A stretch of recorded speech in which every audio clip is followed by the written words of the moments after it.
Nice redirection of the camera, Hannah. We are live. Hey folks, it is Abby, and today we are going to be doing some sprints for the MiddleEarthAthon. So we have our wonderful host, Lizzie, from Lizzie herself. Yeah. I am ginger to match Tom Bombadil. That's not why I'm ginger, but I also realised that Tom Bombadil is ginger in the last couple of hours. So we're going to pretend like I'm purposefully cosplaying. Hannah. Hey, I'm a Witch King wearing a heavy metal t-shirt because is there anything more evil than heavy metal? I don't know. Is it? No, not really. Heavy metal's lovely. Heavy metal brings people together in like a really aggressive, loving way, which is why it's if you ever go to any heavy metal concerts, they will protect you. Oh my god, it's my favourite thing. It's when someone tiny falls over in a mosh pit and you just watch 12 people very gingerly pick them up before they go back to just punching each other. Oh, it's so loving. It's so nice. It's all consensual aggression. Oh, for sure. Mm-hmm. And then we've got the wonderful Celine. Hi, team man. Very tired. Very, very, very tired, Celine.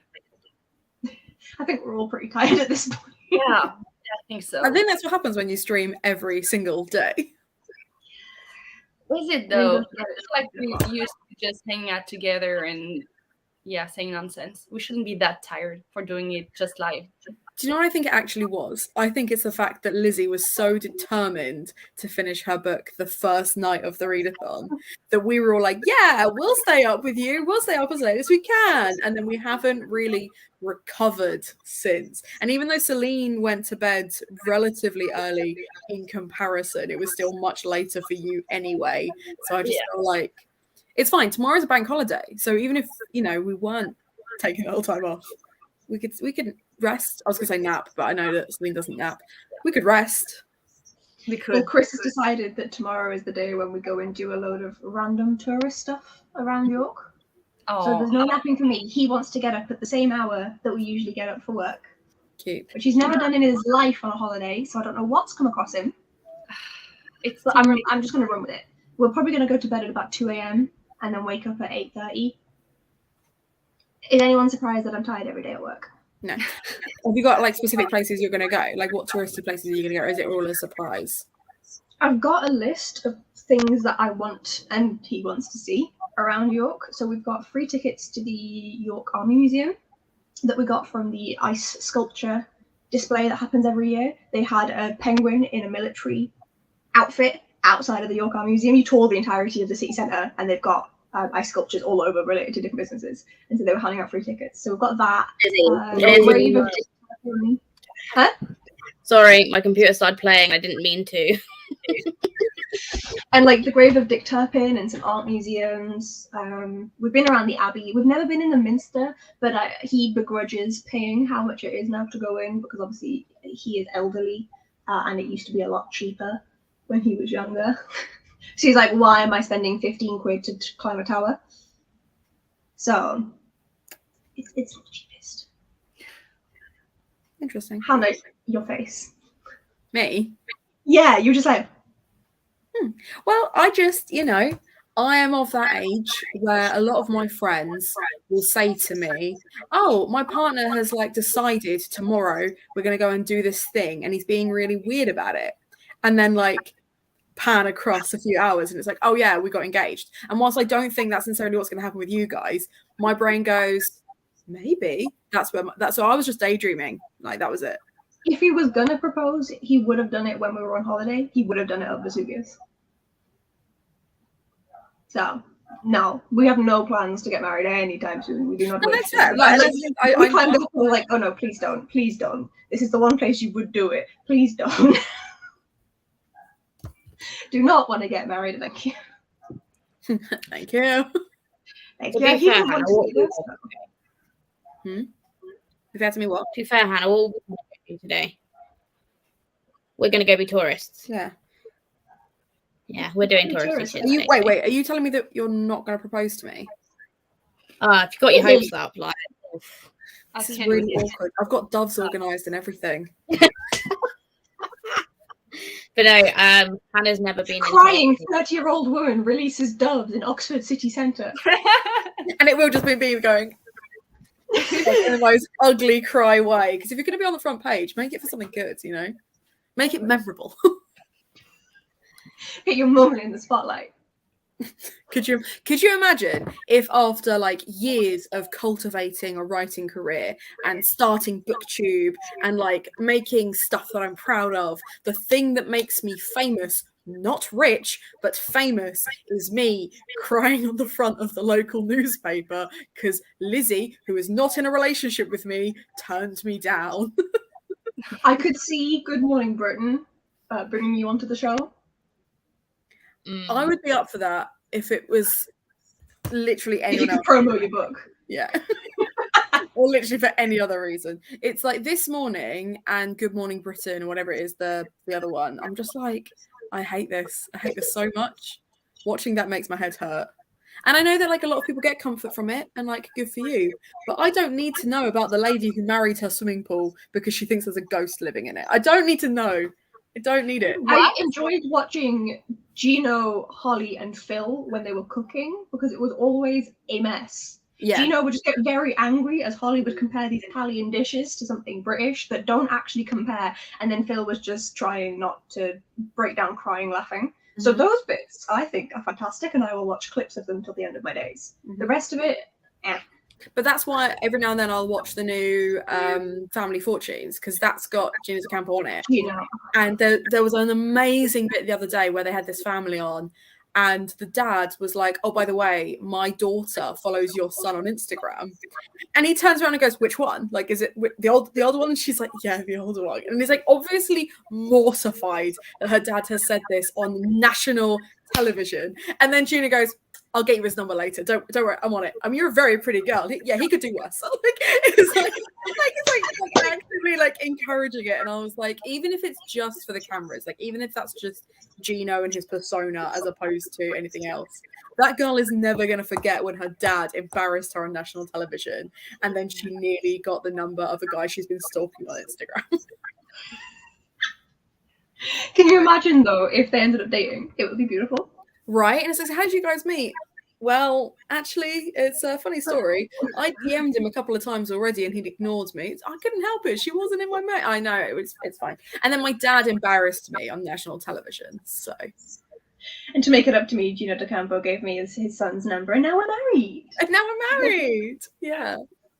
Oh, what a great Christmas to imagine their Christmas dinners. Imagine showing the rest of the family at Christmas. Be like, yeah, this is my partner. You actually got the kid's number. Yeah. Yeah. Well, yeah, because it turns out that the son was watching the whole time and went, yeah, okay. Sure. All right.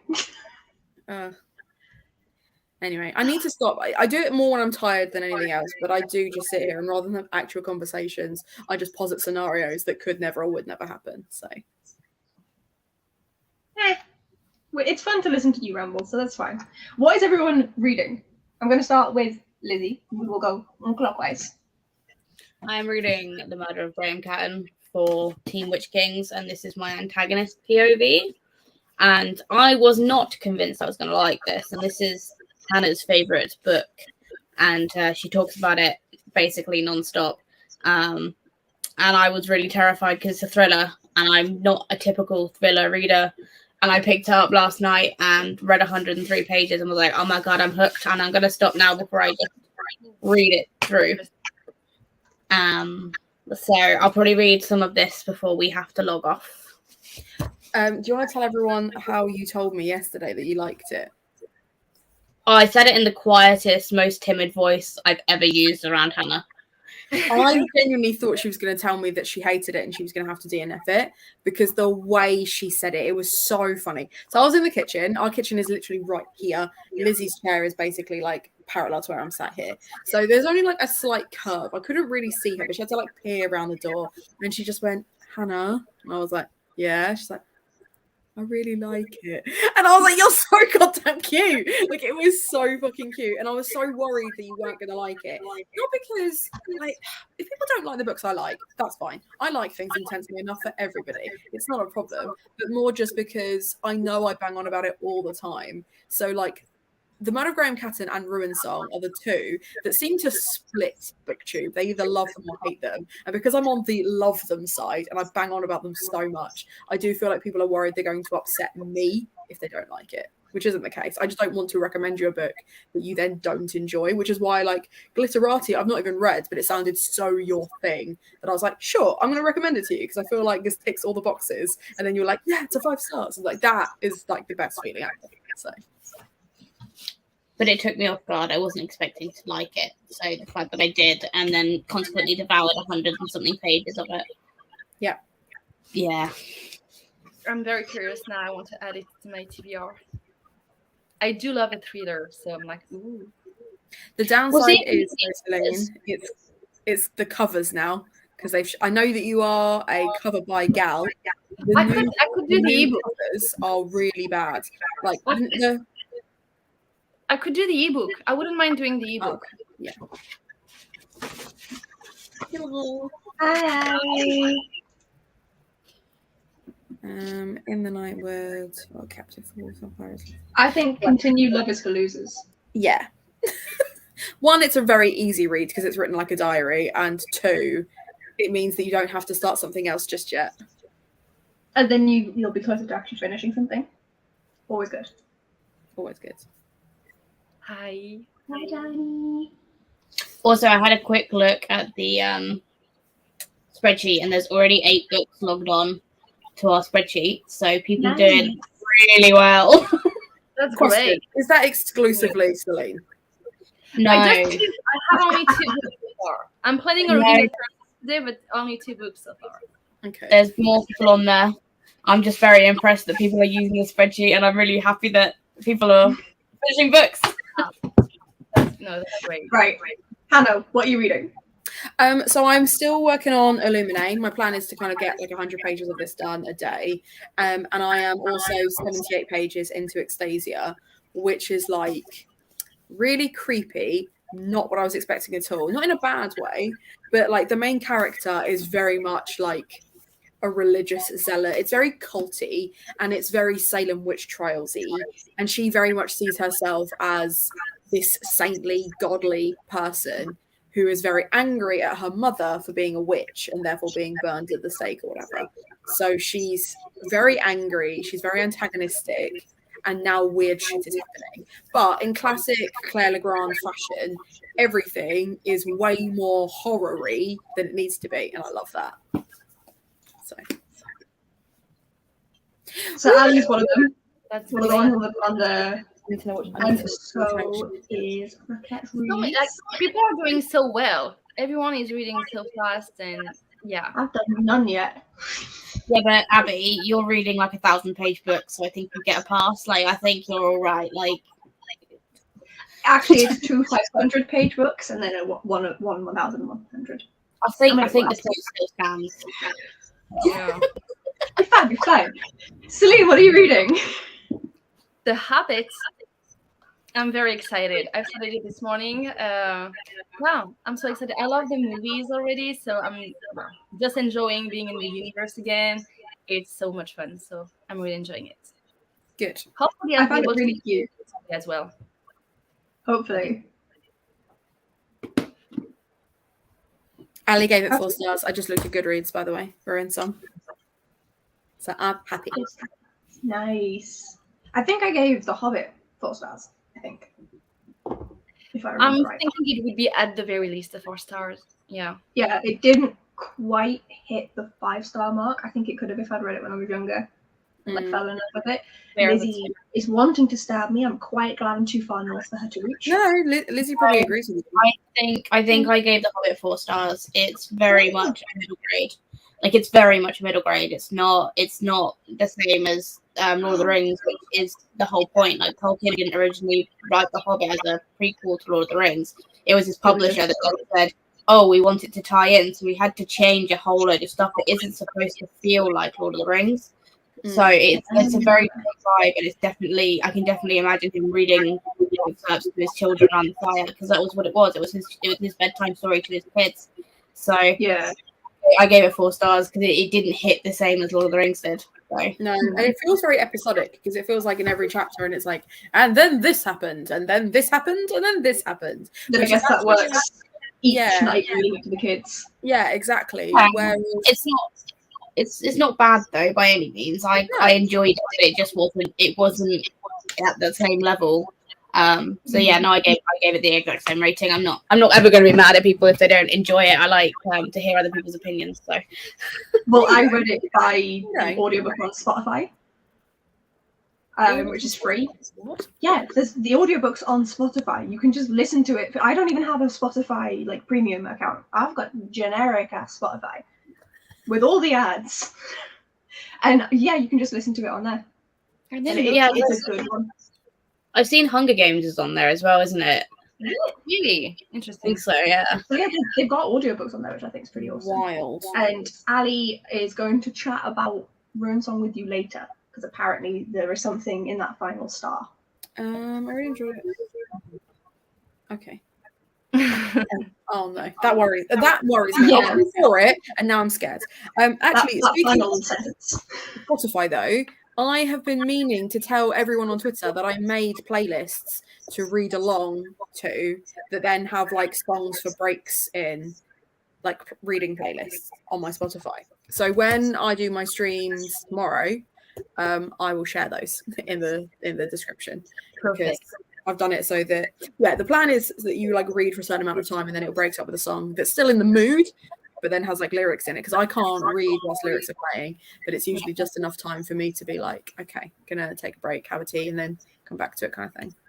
We need to put that on the Twitter. I can't listen to background music when I read unless it's like white noise-esque, so like the ocean, like nature, or literally just white noise. If it's any, like even like oh, I listen to classical music.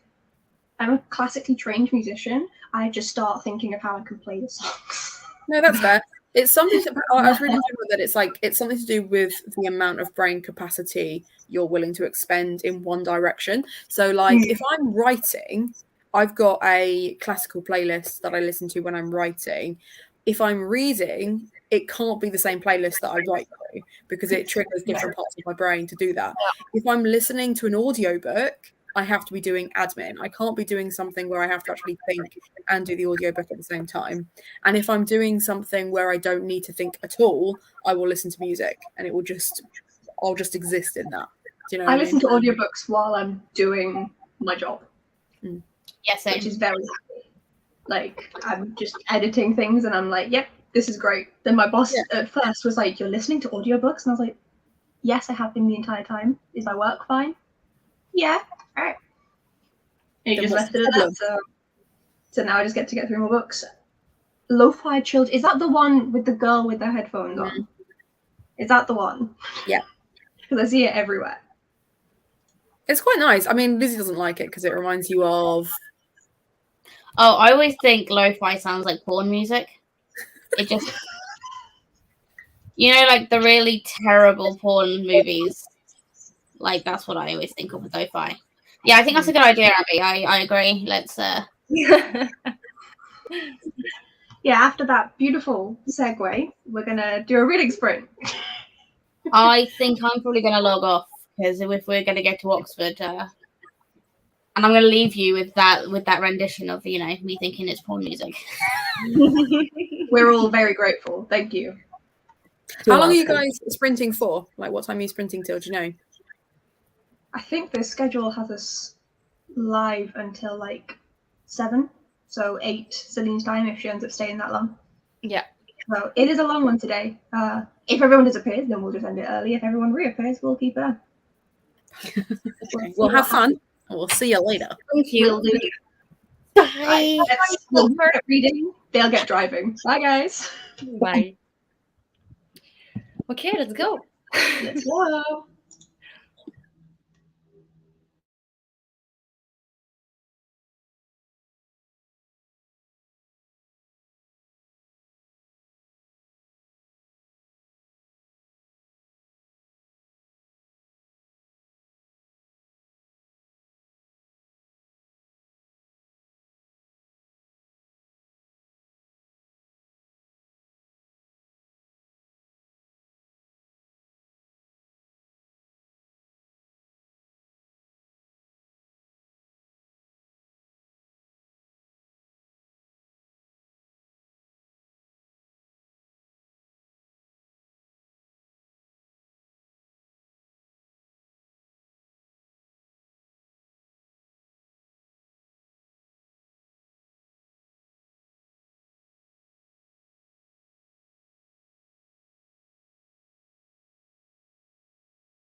Okay, that was Hi. 45 minutes. Hi. Oh, okay. That felt longer than yesterday and the day before. A little bit. I think again we're getting tired. Just more and more tired by the day, probably. Like I was like, this has been about 45 minutes. Oh no, it's been like 10. Okay. So how much did you read? I don't remember what page I was on, but I'm on page 64. Which is good, regardless where you were. Probably read around 40 pages, I think. Probably. That's pretty good. That's pretty good. Yeah. Are you enjoying it? I am. Obviously, it's different from the Lord of the Rings, like from the trilogy. But it's cute. It's still very cute, and it's like a nice adventure. I'm here for that. I'm really liking it. What about you? It's definitely a cute one. I read. Where am I at? I read 3 pages less than 100 pages. Oh no, that's good. It is YA, so it's very easy to get through. It's so shiny. It is. It really is shiny. It's for the shiny prompt, so it works. But like, dear God, I'm enjoying it, but also finding it weird. Really? I don't know. Yeah, so it's very different from Skullduggery Pleasant. I have the first book for this one. I cannot wait to start it. I'm so excited. I'm so excited for you to read Skullduggery. But it's really different from that. It's got some of the same concepts. Like, I know you've heard about Skullduggery, and like it's very jokey, very silly, with the violence with it. And it's kind of got that, but it's a lot less jokey. Okay. And I don't know, I don't love the main character yet. It's as though he's trying to write the main character from the Skullduggery series, Valkyrie, again, and trying to make her different, and just not quite managing to kind of simultaneously get the same sort of character as Val and make her different. Is it the same author? Yes. Okay, gotcha. Yeah. So it's like he's trying to make another Val, someone who is just as engaging as she is, and it's not quite hitting right. I don't know if that's just because it's based in America and the main character's American, and obviously he's Irish. So reading the Irish set books, I vibed with more because it's still European. It's not that different from British, whereas America is pretty different. It's still urban fantasy. Yes, it's based in the real world still. It's a girl who finds out when she's 16 that her and her parents and their friends can turn from human into demons. With their horns. That's interesting. And red skin. However, her parents want to kill her. Okay.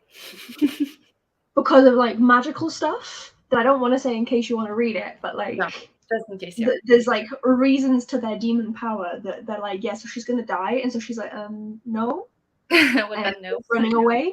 So it's like a road trip across the US. There is an Irish character in here. There's like a random Irish guy that they've picked up along the way. So this is what I mean. Like, I'm enjoying it, and it's very readable, but it's nowhere near as good as Skullduggery. Did you wrote this one before or after? Did you write it? He wrote this after he'd started the Skullduggery series. I don't know. Let's see. This was from 2015. So this was in the Skullduggery series is in like 2 halves. He finished it and then came back to it again. Okay. So this he wrote in the break between the 2 halves of the Skullduggery Pleasant series, and I think he realised that whilst this trilogy was okay, it was not Skullduggery, and so he went back to Skullduggery. Okay, so do you think he tried to replicate Skullduggery, or do you think because you've read Skullduggery first, you're trying to find the same elements? Are you trying to compare it, or is it really the author who tried to do so? I don't think he's trying to make the same, like, obviously he's not going to try to make the same book, but I don't think he's trying to mimic Skullduggery. I think it's just in the Skullduggery series, like, the main character is this really strong young girl, who then obviously ends up being, like, older than I am right now.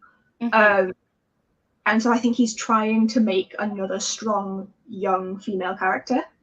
And so obviously that's going to be similar, because he's a bloke, there's only a certain amount of experience Yeah, he can do. He does very well. It's just not working as much as in Skullduggery. Yeah, she seems like a poor mimic of. Oh, no, that's bad. That's not good.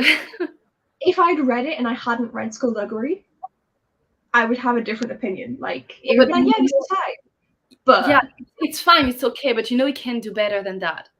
yeah, and I just think that the thing is, he writes Val as a 12-year-old up to a 27-year-old female really well, especially considering he's a bloke. He's a cis man. He's always been a man. He does very well with writing a female character, but obviously there are limits to what he can do. No, yeah, obviously. Yeah, and that's not his fault. Like, what's he supposed to do about it? But it means that he's just bringing in the same tropes and trying to make them different, but then he can't. So instead, it's just some of it is the same, and then some of it is just not working. Like, he's trying to make this girl like strong-willed, but in a different way to how Val was strong-willed, and he just doesn't. Yeah, it doesn't quite hit right. I don't know. It's not as good, but it's not bad. So like, if anyone had been thinking about reading it, still go for it. It's not a bad book, but you're not gonna get like the best series you've ever read. But yeah, I'm now in total, so I read like 100 pages there, minus 3. So I'm now at like 360. You don't have a lot left, right? No, it's 507 pages in total. So I've got 150 pages left of this one. So not a lot. Definitely finishing this like today. If I keep reading it. Oh, you're not. Because we discussed this before we went live, of me not knowing what I'm doing. Yeah. Because when I'm reading not for a readathon, when I'm just reading myself, I read lots of books at once. I tend to try and read like 50 pages of each of the books each day, depending on the books. Obviously, if it's a middle grade, I'll do like 100 pages because they're really easy to read. So then part of me is like, oh, I do really want to continue with both of these. Yeah. So it's like, do I do that, or do I actually finally tick a book off? I mean, no, you can continue the other ones. I'm very curious. But then also, I've stopped in the middle of a chapter, so I feel like next spring you have a chapter. Yeah. Like, I'll definitely be picking this up again, at least for a bit in the next set of sprints. But I don't know. We'll see. We'll just kind of see what happens. You guys will find out what I'm reading after the next sprint. And then let's see. Rocket read 21 pages of Reign of Shadows. That rings a bell, but I don't remember. I was going to say the exact same thing. It does ring a bell. I have no idea where I've heard about it. I've just looked up the cover and it's ringing less bells now. Is it a series? Is it part of a series of a trilogy or something? It looks like it's a duology. Okay. Let me share my screen. Okay. Because I just searched for it. There we go. This is the two covers. Reign of Shadows by Jofi Sorden. Well done. I think I've seen those covers before. At least the first one. I've seen this one. I haven't seen that one. But I've not heard of it. Is it a YA fantasy? I feel like it's a YA fantasy. From that cover, I would be very surprised if it's anything other than a YA fantasy. Exactly, yeah. So let's see. YA fantasy. Yeah, YA fantasy with romance, fairy tale. Yeah, exactly what I hate. It's exactly what I hate the most. YA fantasy with romance. Yeah, YA fantasy, I'm fine with. If there happens to be romance in it, but it's not like enough romance that it's listed on these things here, then that's fine. There's always romance. It's not. There's always romance. Always. I finished the Sunken City yesterday. It's a YA fantasy. I didn't know there was going to be, I guessed there was going to be romance, but not that much. We had a love triangle. This is my least favorite trope ever. And we had everything that so it was great. I gave it a 2 stars. So I recently read a love triangle, one of the, a triangle where it's just one person likes two. I recently read one that I didn't hate. Ooh, I interesting. was so surprised. I read The Final Strife by Sarah L. Is it the white and red cover? Yes, I've got a different version. I've got a special version from Goldsboro, but Yeah, it's the one. I probably have it. I have a few packages from Goldsboro, so I probably have it somewhere here. It's so pretty. It's so pretty. But that had a love triangle in, and I didn't hate it. Okay, so I'm happy because I obviously bought it, so I'm happy about that. And the romance, I say love triangle, less love, more lust. And then the romance that's in it is the slowest burn romance on the planet, meaning that you don't get the whole like, I'm in love. You just kind of get the fact that they're getting on. Yeah. And then it kind of just, yeah. It's more realistic. Of like, it just like slowly actually progresses in a realistic manner. I feel like that. I think I might be able to enjoy that. And it's very much like the background of the plot. Like, this is not the intent of the book. The book is... That's great. That's very good news. Very good news. So I still think you can enjoy that one. And then Ali read 25 pages and then dealt with screaming babies. I'm assuming they were screaming. Yeah. As you should. I don't know if they were, but they are babies, so I assume they were screaming. So well done, Ali. 25 pages is like still good regardless, but then also dealing with screaming. Yes, exactly. Mm-hmm. Then 33 pages, another good one. Doing great. Everyone's doing really well. And then so it was a YA Geology that came out in 2016. Read like a Rapunzel. Rapunzel retelling. Rapunzel, I think I have a Rapunzel retelling on my TBR shelf. We have, I don't know if you remember, 2 books by Naomi Novik, is it? We have Spinning Silver and Uprooted. I think one of them is a Rapunzel. Like, tell me if I'm wrong. I might be completely wrong, but I think I've not read them, but I think you're right. I haven't read them. I think one of them is a Rapunzel retelling. I've searched for Uprooted, and that's got fairy tales in the sidebar of Goodreads, so possibly that one. Guessing Rapunzel might be something else, but I am guessing Rapunzel. I haven't read them yet. I should. I've been saying that for like a couple of years now, but I really should.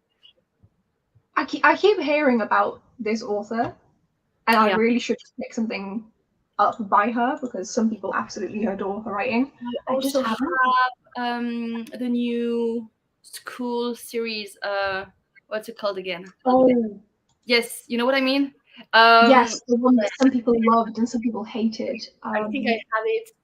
Adult Education. I have it on my part. Yes, that's what it is. I've read this one. I haven't read it yet. I've heard such mixed things. Like there was Becca in the books read it and loved it, but also the very specific kind of BIPOC representation in it is the same as her own heritage. Okay. So she just like part of it was just she loved seeing like herself represented in a book. Yeah. Then she also enjoyed the story on top of that. But I've heard some people complaining that it wasn't realistic as it can be with that concept of like being trapped inside a magic school that's trying to kill you, and if you get out you win and like you graduate. I don't know. I just remember there was some people who I don't even know what the book is about, what the series. I just know there's a school, magical school, but that's all that I know. Let's see what Goodreads tells us.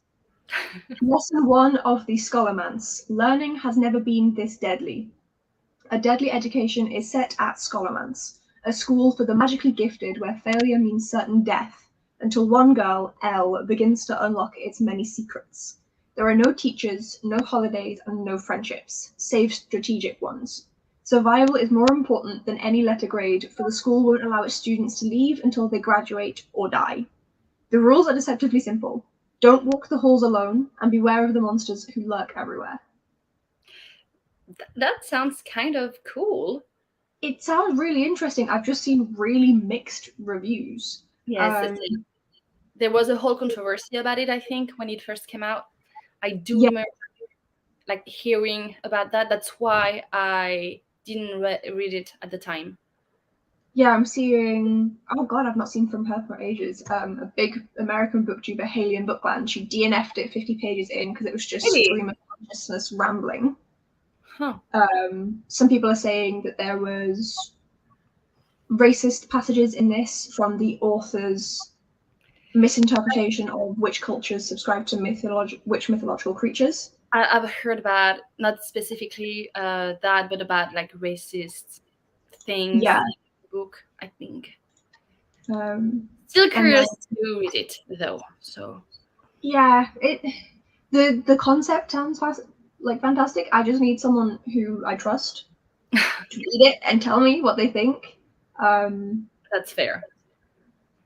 Some of it seems very like she should have just worded things better or done a bit more education. Like, one of the things someone's complaining about is that the Scholomance has a library aisle containing all of like books in every single language in India, of which there's at least about 800.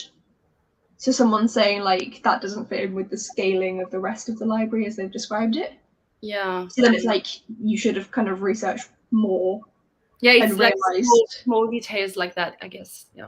Yeah, and apparently the diversity seems to be really limited. So like there are diverse characters, but they don't actually do any research into kind of how the diversity should. So like they've got like Chinese characters, Indian characters, but they've just given them those names and then written them British, but they're supposed to be from these cultures.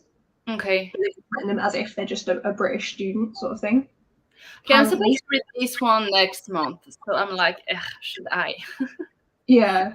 I'm concerned now. I don't know. Probably will. I don't think it's a big book, so. Yeah, it's meant to be easy to read. There's one of them, I think. Elle is half Indian. That's what she is, half Indian and half white British. And so she refers to her Indian relatives in the kind of clinical, is what they've said, English descriptors. So like my father's mother, my grandmother, my great grandmother, my uncles, rather than the like I'm going to say these wrong, but Panaji, Aji, and Kaka that they use in India. She's supposedly fluent in Marathi, so she should know these words, and yet she uses the English terms, which obviously I'm not multicultural in that way. I'm just Scottish and English, but I've seen people who are use specifically when they're addressing members of family from that culture, they use the term from the culture for them. So that would have made more sense if she actually, especially if it's on her dad's side, for example, she would call her dad's mother Grand, whichever Indian dialect Marathi that she speaks. You would think that would make sense. So it's as though she's like tried and she's not managed to get it right. But then obviously if the book itself is still enjoyable, then it's like weighing up like she's tried. I'm curious. Right or not? Yeah, I'd still read it. Like especially if you own a copy, I'd still read it. I do have the copy. I also have the second one already, so I will definitely read it. But yeah, I might not enjoy it as much as I thought that I would. I mean, there are some great reviews. Like, it's a complete mix. Like, there's some people who've DNF'd it and not rated it. Some people who've given 1 stars. But then the average on Goodreads is 4.01. Yeah, it's still like a good average. Which is pretty high out of almost 100,000 ratings. Yes, and now it's pretty good still. Yeah, like, most of the ratings are 4 and 5 stars. It's just the ones that are 1 stars are very vocal about it. And also have a lot of likes. So, yeah. I don't know. It's an interesting one. You'll have to see if it's any good. I'll tell you for sure. I hope it's at least like a 3-star would be fine. At least a 3-star. Hopefully it'll just be at least like a 3-star that like any bad aspects will just be like, okay, it was fine. Like hopefully it'll be like this. Nothing wrong with it. It's just not the book. It's not, it's just not the book. But hopefully you'll end up loving it. Let's hope so. That's what we hope for, yeah. Okay, so I think it is time for another sprint. Yes, I think also Hannah is going to join us at some point, right?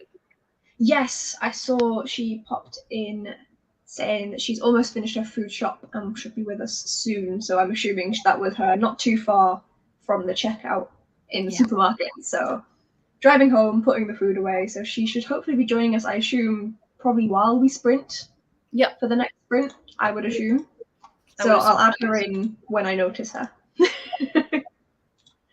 So let's grab this up. And let's see what you're gonna read after you finish your chapter. Yes, we'll have to see which book I end up reading. Who knows? I'm very curious. I'm very curious. So am I. You still don't know. Okay, that's perfect. That's No, great. I don't. I think I'm gonna read until I kind of feel like I'm done for now, and then pick up another one. So who knows when that will be? We'll just see what happens. I don't usually mood But read, so I'm just just wing gonna it. go. Yeah, We're just going to wing it. It's fine. It's perfect. just gonna see what happens. But yeah, are you happy with 45 minutes? Yes, it's perfect for me. Cool. Okay. So we'll shove on another 45-minute sprint, and I will see you There is in 3/4 of an hour.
Hello, hello, hello.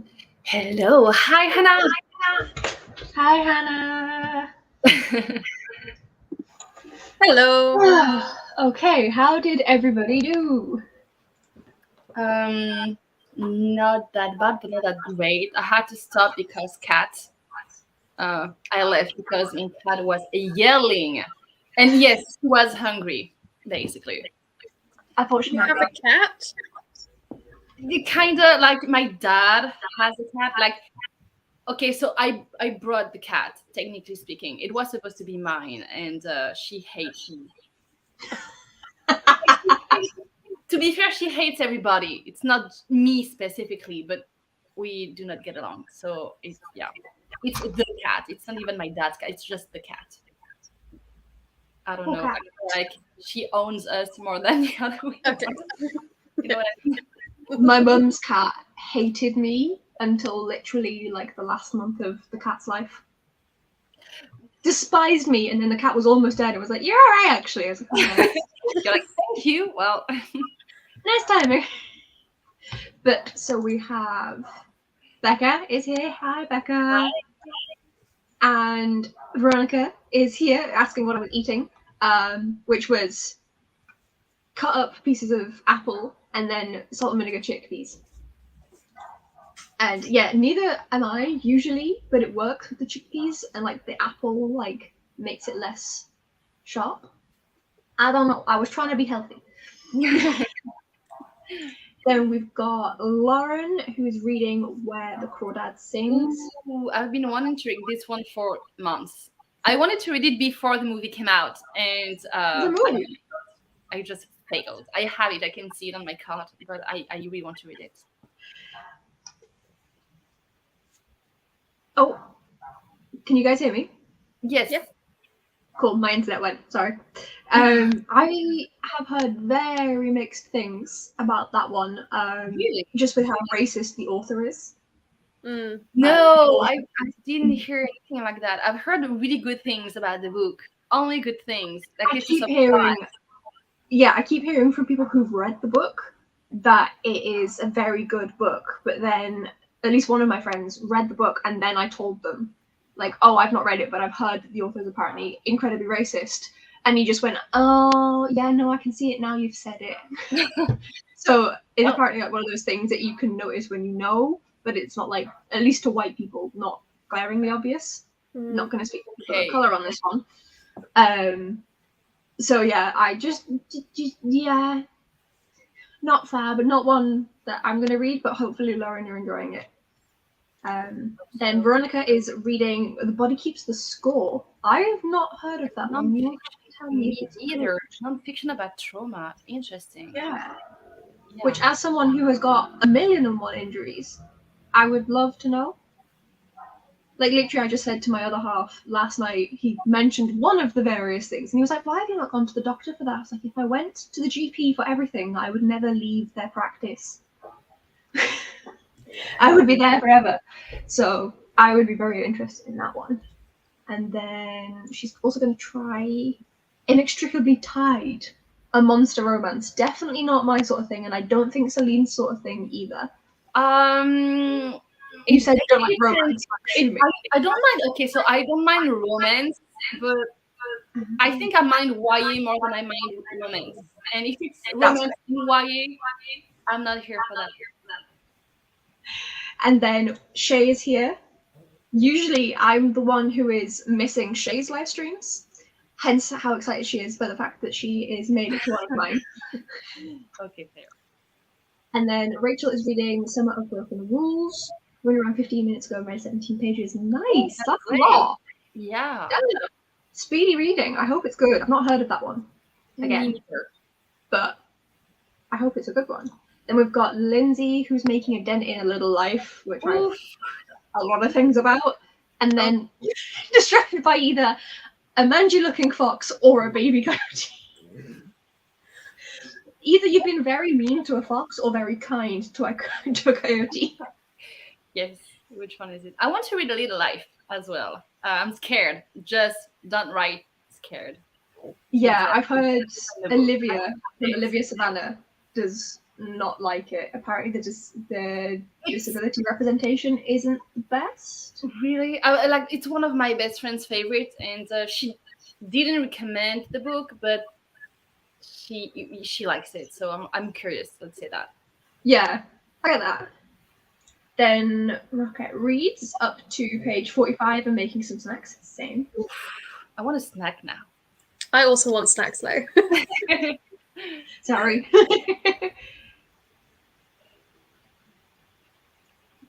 That Yeah, fair. is a solid plan. I Yeah. genuinely wanted. I work from home. Like, this is my desk where I do my job, and I've been so tempted to change it out for a standing desk and get one of those little treadmills. Oh yeah, I've seen that around. I love So- that. It's a great concept. I love it. Shay said, "Super happy." I know you are. And then Becca's excited that Shay's there. And then we have Lindsay. It's brown, and you. That without the knowledge of the coyote or the fox is an interesting sentence, Lindsay.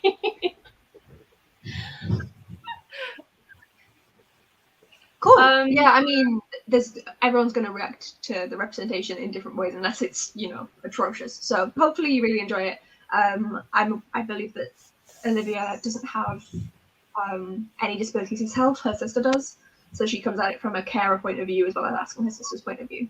Mm-hmm. Well, hopefully you'll get a bit further in when we do some more sprints in a bit. We're not there yet though. I'm going to start asking Hannah.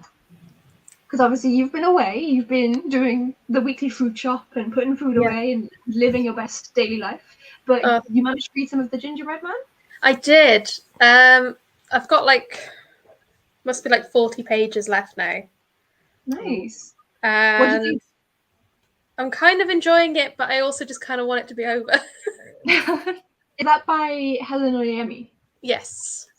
I've only read one thing by her before. I've read Boy Snowbird, and I liked it until I don't want to ruin it, but there's a plot twist, and I did not like the representation in the plot twist. It takes a minority and does not utilize that existing as a plot twist very well. It's weird to do that as a plot twist anyway, but then it's also done badly, in my opinion.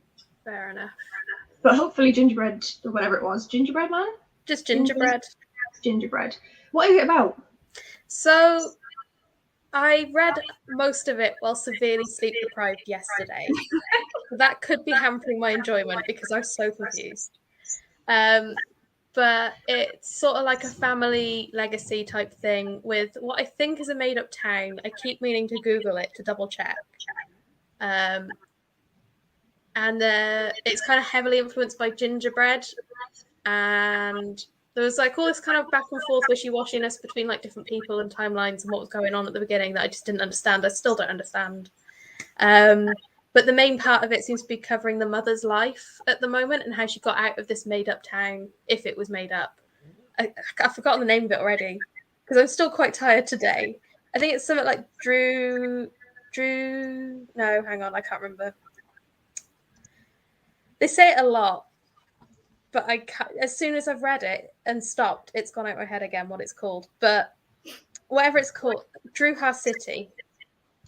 So I don't think it's a place. I think it's made up. But it could be an old name, when countries have changed their names. I don't know. But I think it is part fantasy, so I think it's made up. And just, it's not quite gripping me, I don't think. So I kind of just want it to be over at this point. I'm so confused about the book. I'm confused, which is probably why I'm confusing you. I looked up the name. It's fantastical. The Druhenstra, I don't know. It's not real. I googled it. I thought it wasn't real, but I was also my geography is terrible, so it could be for all I know. I know nothing about the world. That's fair. But yeah, it's been interesting, and I do like the writing, how it's written, but it's just not holding my attention very well. So I'm just trying to power through. Yeah. while sleep deprived. So it's I feel like Maybe- we all sleep. Like Yeah, when Hannah and Lizzie were here, all of us were saying how tired we were. So I think all of us just need. I think it's a good thing that this is scheduled to finish at like 7 p.m. because we can actually all get some sleep tonight. So Celine, it'll be 8 o'clock for you, but still, it's not like as late as it was. But I need to force myself to put down the book and actually go to sleep because like, I will just keep on reading. I'm like, I'm not going to bed until I finish the book, and I end up at midnight. Yeah, that's how you finish so many books already. How are you finding The Hobbit, Celine? How far did you get through it? I'm on page 91. And Nice.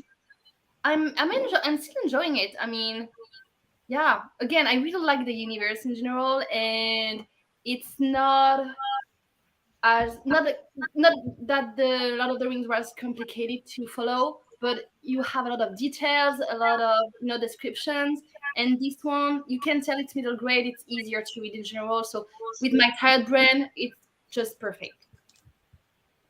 Works out well then. I don't think about everything too much, so it's just perfect. I love that's And our knowing priority you- right now. Yeah. And knowing you will stay up all night to make sure that you finish it. And go to bed at stupid o'clock. Baby. I managed to read another. Where was I? Oh yeah. So which one have you picked? So I read 50 pages more of Demon Road. So I read 100 pages of it in the last sprint, and I read 50 more pages this time, and then went and got a snack. And then I read not very many, 8 pages, because this is a tall book, and the writing's quite small. This is the complete Sherlock Holmes, right? Yes. I So the haven't story I'm reading is the Bohemian one. A Scandal in Bohemia is the one I've just started. Yeah, This this I'm is on chapter 2 of A Scandal in Bohemia. You're going through the short stories first, or is it one of the first book? No, it's the short stories. Yeah, so this is one of the short stories I read yesterday. I skipped to the end for reasons and read the Casebook of Sherlock Holmes and read all of those, which was like 200 pages, because that is one bind up originally, so it counts for my prompt as a dwarf to read a collection of short stories. That way it's done, and I don't have to read the entire thing. And then before the readathon started, I read the first 2 stories that were in here, which were A Study in Scarlet and The Sign of Four. So then, now I'm onto the collection that's The Adventures of Sherlock Holmes. These are rereads for me, because I've read these ones, but I want to, read the whole thing to count it as read. Yeah, if that makes sense. Absolutely. So this is definitely a slower read. Both of my other reads. It that are feels not like a read that, like a bedtime read. Like you read a couple of chapters every night before bed. Yeah. I'm trying to get through the yellow marks. Can you tell the yellow? Kind of. These ones here? Mhm. Yeah. I'm trying to get through a yellow mark each day. It's not going to happen, but I'm hoping I can finish this in September. At least you're really trying. I'm trying. I'd like to be able to say that I've read the entire thing. And I have a complete edition. I really want to read it as well. I don't know if I have the short stories though. I guess if it's a complete, I might have the short. I must have the short stories. It should have them in, because on the spine, mine says the memoirs of Sherlock Holmes, the adventures. So if it's got those ones in, then that's the collections. This is 4 novels and 56 short stories. 50. Okay. Did not realize there were that many. But for this one, complete twist. Something happened in those 50 pages that was completely out of the blue and has already then been resolved. Oh. It was just a complete what? To say it in the least spoilery way possible, she was captured and she is no longer captured. Mm-hmm. That all happened in the last 50 pages. It's quite a lot going on.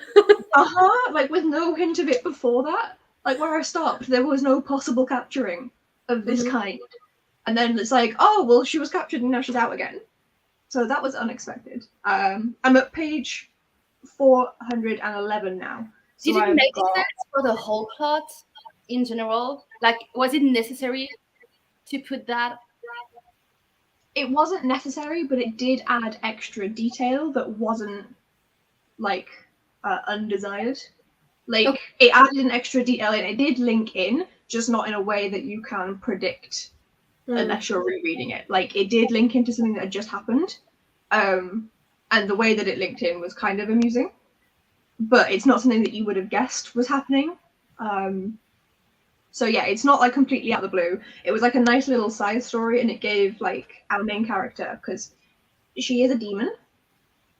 And so she doesn't make that many connections with people. Because and so she was able to get some connections whilst captured, so that was nice. It kind of added like a bit more like humanity to her. That was enjoyable. So it wasn't necessary, but it was enjoyable. Okay, It was a fun little that's section. good. Yeah, and then I've got less than 100 pages left of this one, so theoretically, if I read this for the next sprint, I could finish it. Oh, yeah. But then like, this is the same thing as before. Do I do that and then just because then I've still got the 2 books, and then like it's not even 2 books, it's 56. Yes. Like it's not like it's like, oh no, now I've only got like 1 story to read. No. So I think I'm glad that I read a little bit of the Sherlock one, because then I'll be more like into it once I've read this. But I might try and finish this in the next sprint. We'll see. You will for sure. If you keep on reading this one, you will finish it for sure. I hope so. And then Lauren says, getting 2 things done, working out and reading. Productivity, yes. It depends what books you're holding though, because like this one I can walk and read. This one not so much. Like I'm struggling to read it on the desk. So I hope you're reading something that isn't as physically big. Exactly. Keeps it interesting. And then yes, something I highlighted before. Shay is correct. We do not sleep enough. Sleep is really important. We cannot function during the day. No. And we don't remember what we're reading, and we're confused all the time. It's the worst. I think I'm always confused though, but then again, I'm always tired. So maybe. Yeah, I was about to say I'm always confused, then I remember that I never sleep enough. Yeah, exactly. That's my other half stays up, so then I'm like, I'll just stay up for a little bit, and then we go to bed at stupid o'clock, and then get up early for work, and it's like, that was done well. Lauren sleeps well, so she's just rubbing it in. She's reading, she's exercising, and she's sleeping well. There's no need for all of that.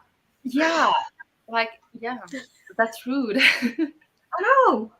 And then Veronica's the only Sherlock she's read is the one with all the red-headed men. Oh, I've read that. I can't remember which story it is. Give me a week and I will. I've read it again. But I've read that one. It's like, it's something to do with like, just literally there's an entire, like, there's like a club, and you can't get into the club unless you've got red hair. It's one of the stories. I do not remember. I want to say that I will try to read the whole thing this fall, but let's be honest, I won't. I probably won't. I might start and never finish. It is the Red-Headed League, which is actually in this bind-up, the story after A Scandal in Bohemia that I'm reading now. So in 2 sprints time, I might have read it. Maybe. If we're still sprinting by then, it depends on how long we end up chatting for in between the next sprints. I want to read Sherlock Holmes, but I've like never looked into it or got around to buying any of it. So it's something that I want to do at some point. So I am interested to see which ones you enjoy the most, because maybe I'll start with them. Do I dare proposing a buddy read with you, Hannah? Okay. Maybe. I can tell you right now that I will not be recommending to you the case book of Sherlock Holmes. The one that I read last. I've never read any of these before. That's why I picked it as like counting for all the stories. And some of them were interesting, but some of them I guessed from like the first mention of the incident. Like there's one called The Adventure of the Lion's Mane. Some guy comes running up a sandbank up from a beach, screaming in agony, and the only words he gets out are the lion's mane, and across his back it's like he's been whipped with a cat of 9 tails. Well, like I guessed instantly it's a jellyfish. It's a tropical jellyfish made, and that is what it is. Like, I have heard of that one as well. Yeah. Like literally, he yelled the lion's mane. I was like, jellyfish? It's not going to be that. That's too. It was the jellyfish. Yeah. So yeah, those ones weren't. Some of them were okay in there, but like they were a lot more predictable and a lot less well done. I think because those are the last ones he ever wrote. These were the ones where he was like, right, I've already killed him off once, and then I brought him back. These are the last stories you're getting. Because he hated Sherlock. Arthur Conan Doyle hated Sherlock Holmes. Wasn't it because he was more famous than he was? And because it meant that he couldn't write what he thought was highbrow literature.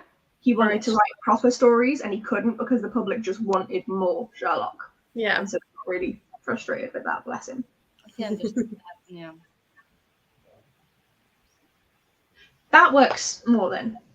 Mm-hmm. Yeah, that makes a lot more sense than trying to read whilst holding a big book. I'm sure it's possible. I'm sure we can do that. At least try. I mean, yeah, I'm sure it is possible, but like again, I don't want to do it with a big book. Like, No. And it is not possible in my state of mind right now. No, my it eyes is were not. drooping Imagine. during that sprint. I was like, I could be asleep by the end of this. you put this on your feet if you did it, you'd end up with a broken toe. That is true. That book is too big, which is why it's still on my TBR. You also seem very comfortable, Hannah. Like, is it a couch? What is it? Is it a? Yeah, I'm downstairs today because Nathan's gardening. So any banging you can hear is outside. It's very comfortable for some reason. It looks is like very a giant comfortable. It's beanbag. massive. Like, it's a bit messy, but like it's a huge sofa. Oh, nice. Yeah. Like, it's great. Well, now I have sofa jealousy. But that's probably why I'm also nearly falling asleep. That is the risk, yeah. Okay. Anyone got anything else to add, or are we going to be sprinting again? I'm happy to sprint again. To say, I just want to finish it. Well, hopefully, me and Hannah will have finished a book each by the end of the next sprint, and Celine can then be even more motivated. I need to get reading. I need to finish it. I'm getting FOMO. I need to finish. It's Veronica, great. that sofa looks amazing. It looks so comfy. It It's looks lovely. When we moved in, it was like 3 months till the bed was going to arrive. So we did sleep on it a couple of times as well, like when the airbed broke. And it's beautiful. I'm jealous. I slept on our sofa for a few nights. I think I mentioned when Chris had COVID and I was trying not to get it off of him. Failed. Mhm. And it was comfy for the first night, Mhm. but then nights 2 and 3, my back was killing me. Yeah. So it's like, it's okay if someone stays over. It'll be like, yeah, you'll be perfectly comfy. You know, if you stay around too late and you're going to sleep on the couch, you'll be fine. Just don't use it as the bed. Yeah. Okay, let's pop this back up there. One last one before I go onto the sprint from Lauren, saying it looks super soft, great for reading. Great for reading until you fall asleep by accident. Yeah, which, as again, I'm really tired. That could happen. If I don't move after the end of the sprint, I've fallen asleep. We'll just yell at you and see if that wakes you up. Okay, yeah. Get up! Okay, so time for another 45 minutes of reading. Okay, perfect. So let's see how much we can do now. Catch you guys in 45 minutes.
Hey there, it's Olivia Savannah here.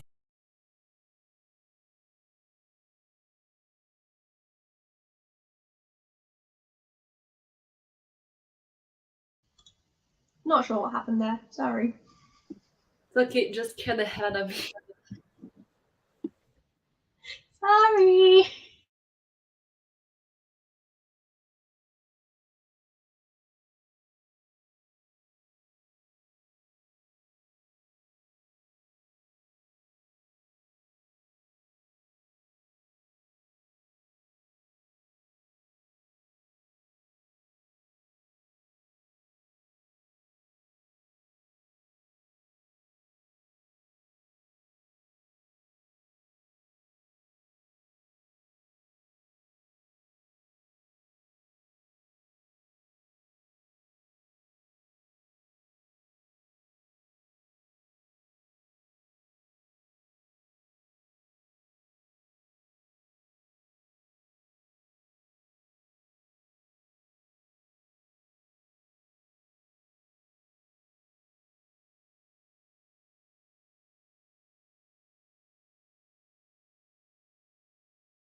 Hello.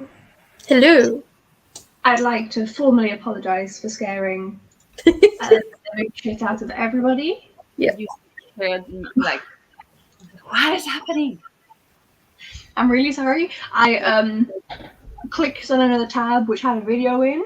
Usually I have them paused specifically for this reason. Because I don't want to be shot like that either. It was not paused. And then also, as you may have discovered by our sorry, I didn't read that much this time. Because I filmed my September TBR instead, and then my partner came home. So I filmed a video, and then I had a chat with him, and he brought me a fan. Mm-hmm. But I did manage to read 50 pages of Demon Road. Which is still better than I did, so you know what? Like, I'm at 457, page 457, and there's 508 pages. So I have 50 pages left. You did great. Mm-hmm. I got a fair bit done, not too bad, not too bad. I read only like 30-something pages, so you did way better than I did. Yeah, but yours is a classic. They're always slower to read. Really? Yes. Is it? Like for this one, like classics in general, I guess, but like this one, it's a middle grade. It shouldn't, I don't know. It's still slower. Like Sherlock, I find I zip through, but it's a classic, so I read it slower. Yeah, right. Okay. I'll give you this one. And then what about you, Hannah? I'm sitting here all smug because I've finished.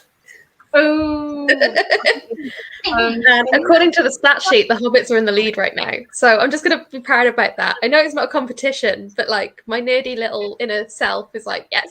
That's because I'm the only one on Team Dwarf and I've not finished anything yet. Also, on that note, Veronica, can you pick Team Dwarf, please? For Team Man, I'm the only one who finished a book. I need to go check though. We need to go. Yeah. I've not checked because it just makes me sad. You've got 2 people on Dwarf. There's 2. Is that? Well, there's a number 2 next to it. So It's not I assume just there's me. more because not everyone's going to fill it out. But like according to the tracker, you do have some more. Yay, I've got someone. And then Raquette Reeves read 22 pages. Very nice. Very Rachel got to page 32.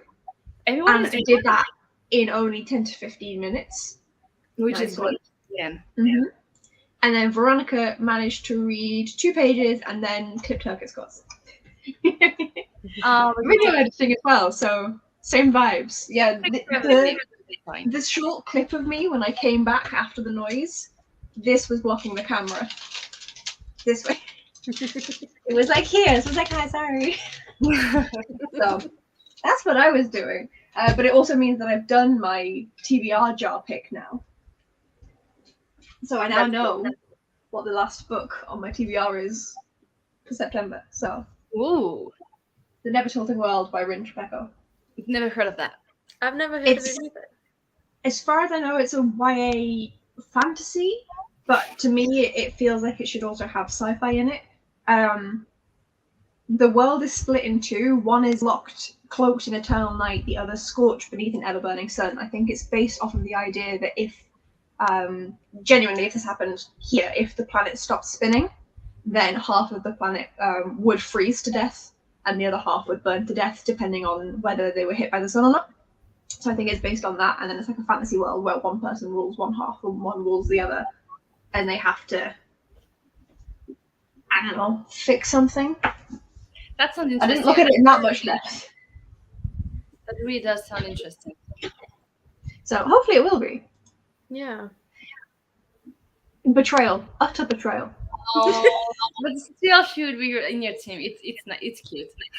I appreciate the sentiment. And then Lindsay got to page 185 of A Little Life. I think That is great. that's what they were reading before. So I hope you are I don't think enjoying it is the right term for A Little Life, Yeah. but I hope you're getting what you want from it. I haven't read it, but all I know is that apparently it will break you, sort of thing. Yeah. That's why I want to I've read heard it to see how bad it can break me. Celine's like, yes, ruin my soul. Yeah, exactly. How much work can I get? Let's try. Let's find out. If you read it, I think now you have to blog it. Mm-hmm. I was Just so I thinking, can see it. I was thinking of doing just a vlog for the whole book, but I don't. I should have read it this summer. I don't. We'll see if I get to it in this fall. I'm not sure. Celine, I have 120 books that I could say the same thing for right here. I have 280 books on my TBR.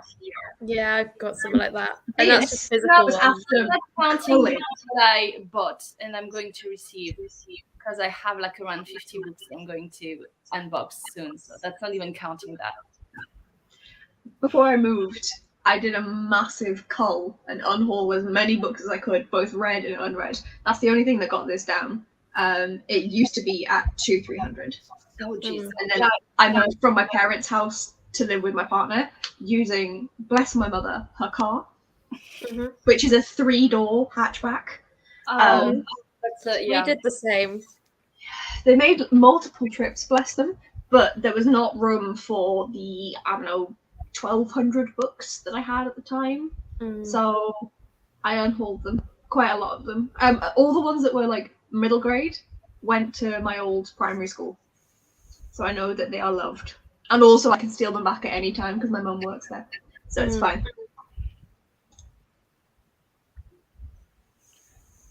Okay. You'll get there, I'm sure.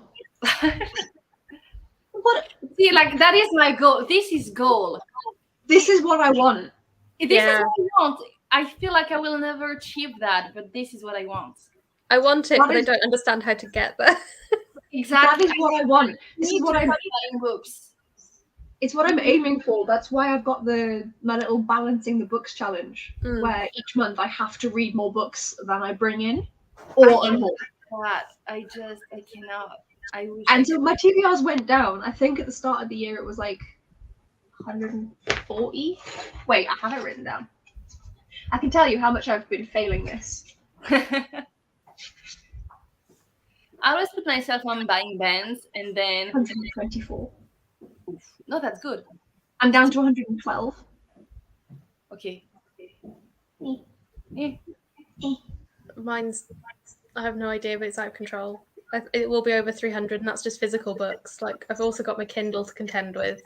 Oh, I'm ignoring the Kindle. Yeah. But at least it went down. Is my view. It goes down most months. So, and I've already given myself permission to not do it on my birthday month, which is October. That's and the thing. Christmas. Birthday, you're like, I can go all out. Yeah. No. I've given myself 3 months out of the year where it doesn't count. One of them was the month where my mother-in-law passed away, because before and after and everything, I just wasn't reading. So I was like, yeah, that's fine. And then birthday month and December for Christmas. Yeah, obviously. Yeah. Yeah, so if I manage to read more than I get, great, but I highly doubt it. Yeah. Nice one. Great.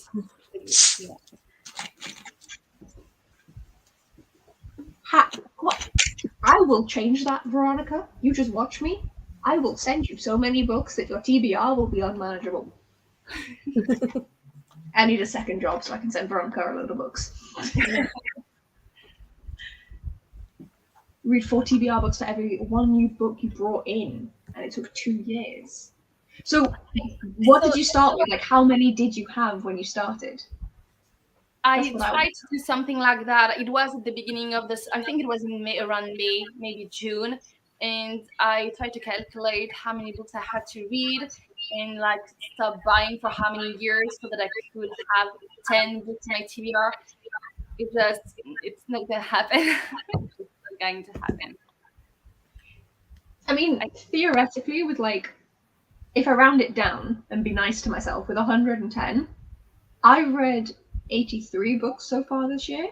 So theoretically, by this time next year, I could have it down to 0. Will I? No. No, because you're gonna buy it anyway. So it's never gonna happen. No. Started reading audiobooks. So your audio TBR is 200 to 300. Yeah, I'm not even counting those either. That sounds a lot better. But your physical TBR is probably under 20. But yeah, I watch all the Bronca's vlogs and the wrap-ups and everything. She reads like 99% audiobooks. So I feel like your TBR being physically under 20 does not count.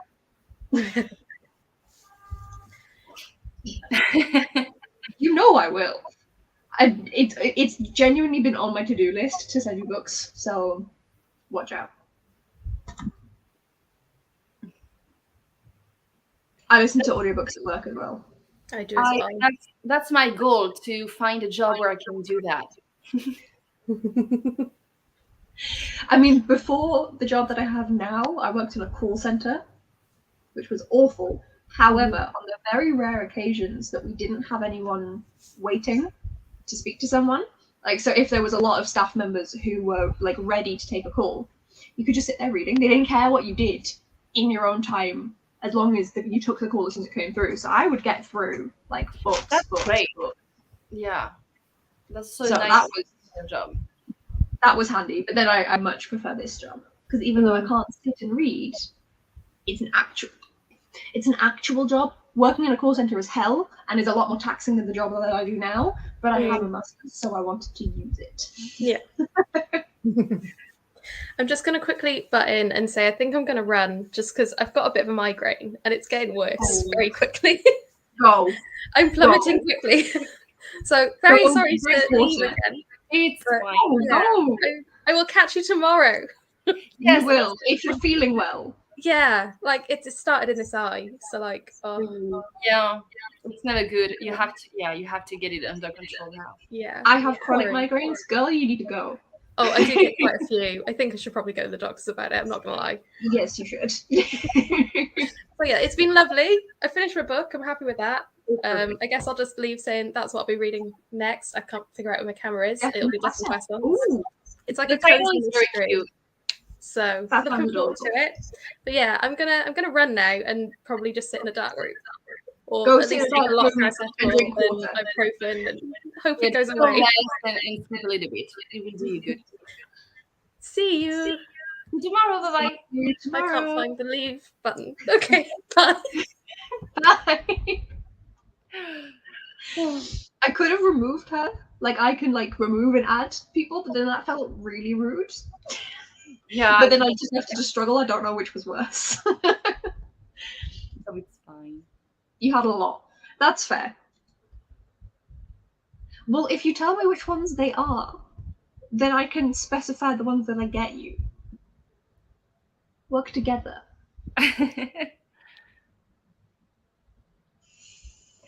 Oh. Yeah. You watch it, madam, because you do not have the disposable income to go overboard. Watch it. Migraines are the worst. They are very much the worst. Yeah. I started getting my chronic migraines when I turned 15. Oh. Yeah, it's been a long road. I'm still fighting to get treatment. I had a phone call actually on the 1st of September with the new hospital because I was always in the one for the Newcastle area, and now I've been moved to the one for York, and they can't just transfer my medicine because although I only have to pay the prescription fee for it, which here is like £9.50 at the moment, roughly, but the drug itself is an injection once a month, and each individual injection costs somewhere between £400-500. Jesus, it's so expensive. And so the department here, like the neurology department in my new city, doesn't have any appointments until well into next year. So they haven't physically seen me. So like their budgeting department is like not allowed to allocate a £500 per injection drug to a patient they've never seen. Yeah, without consultation. So what we're doing now is my GP like sent them all the details from my previous neurologist, and it's been like, you can't see her till like May next year. Do you want to try something? Yeah, so, I mean, absolutely. Fingers crossed.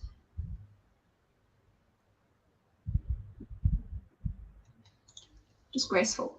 What are you thinking of The Hobbit so far?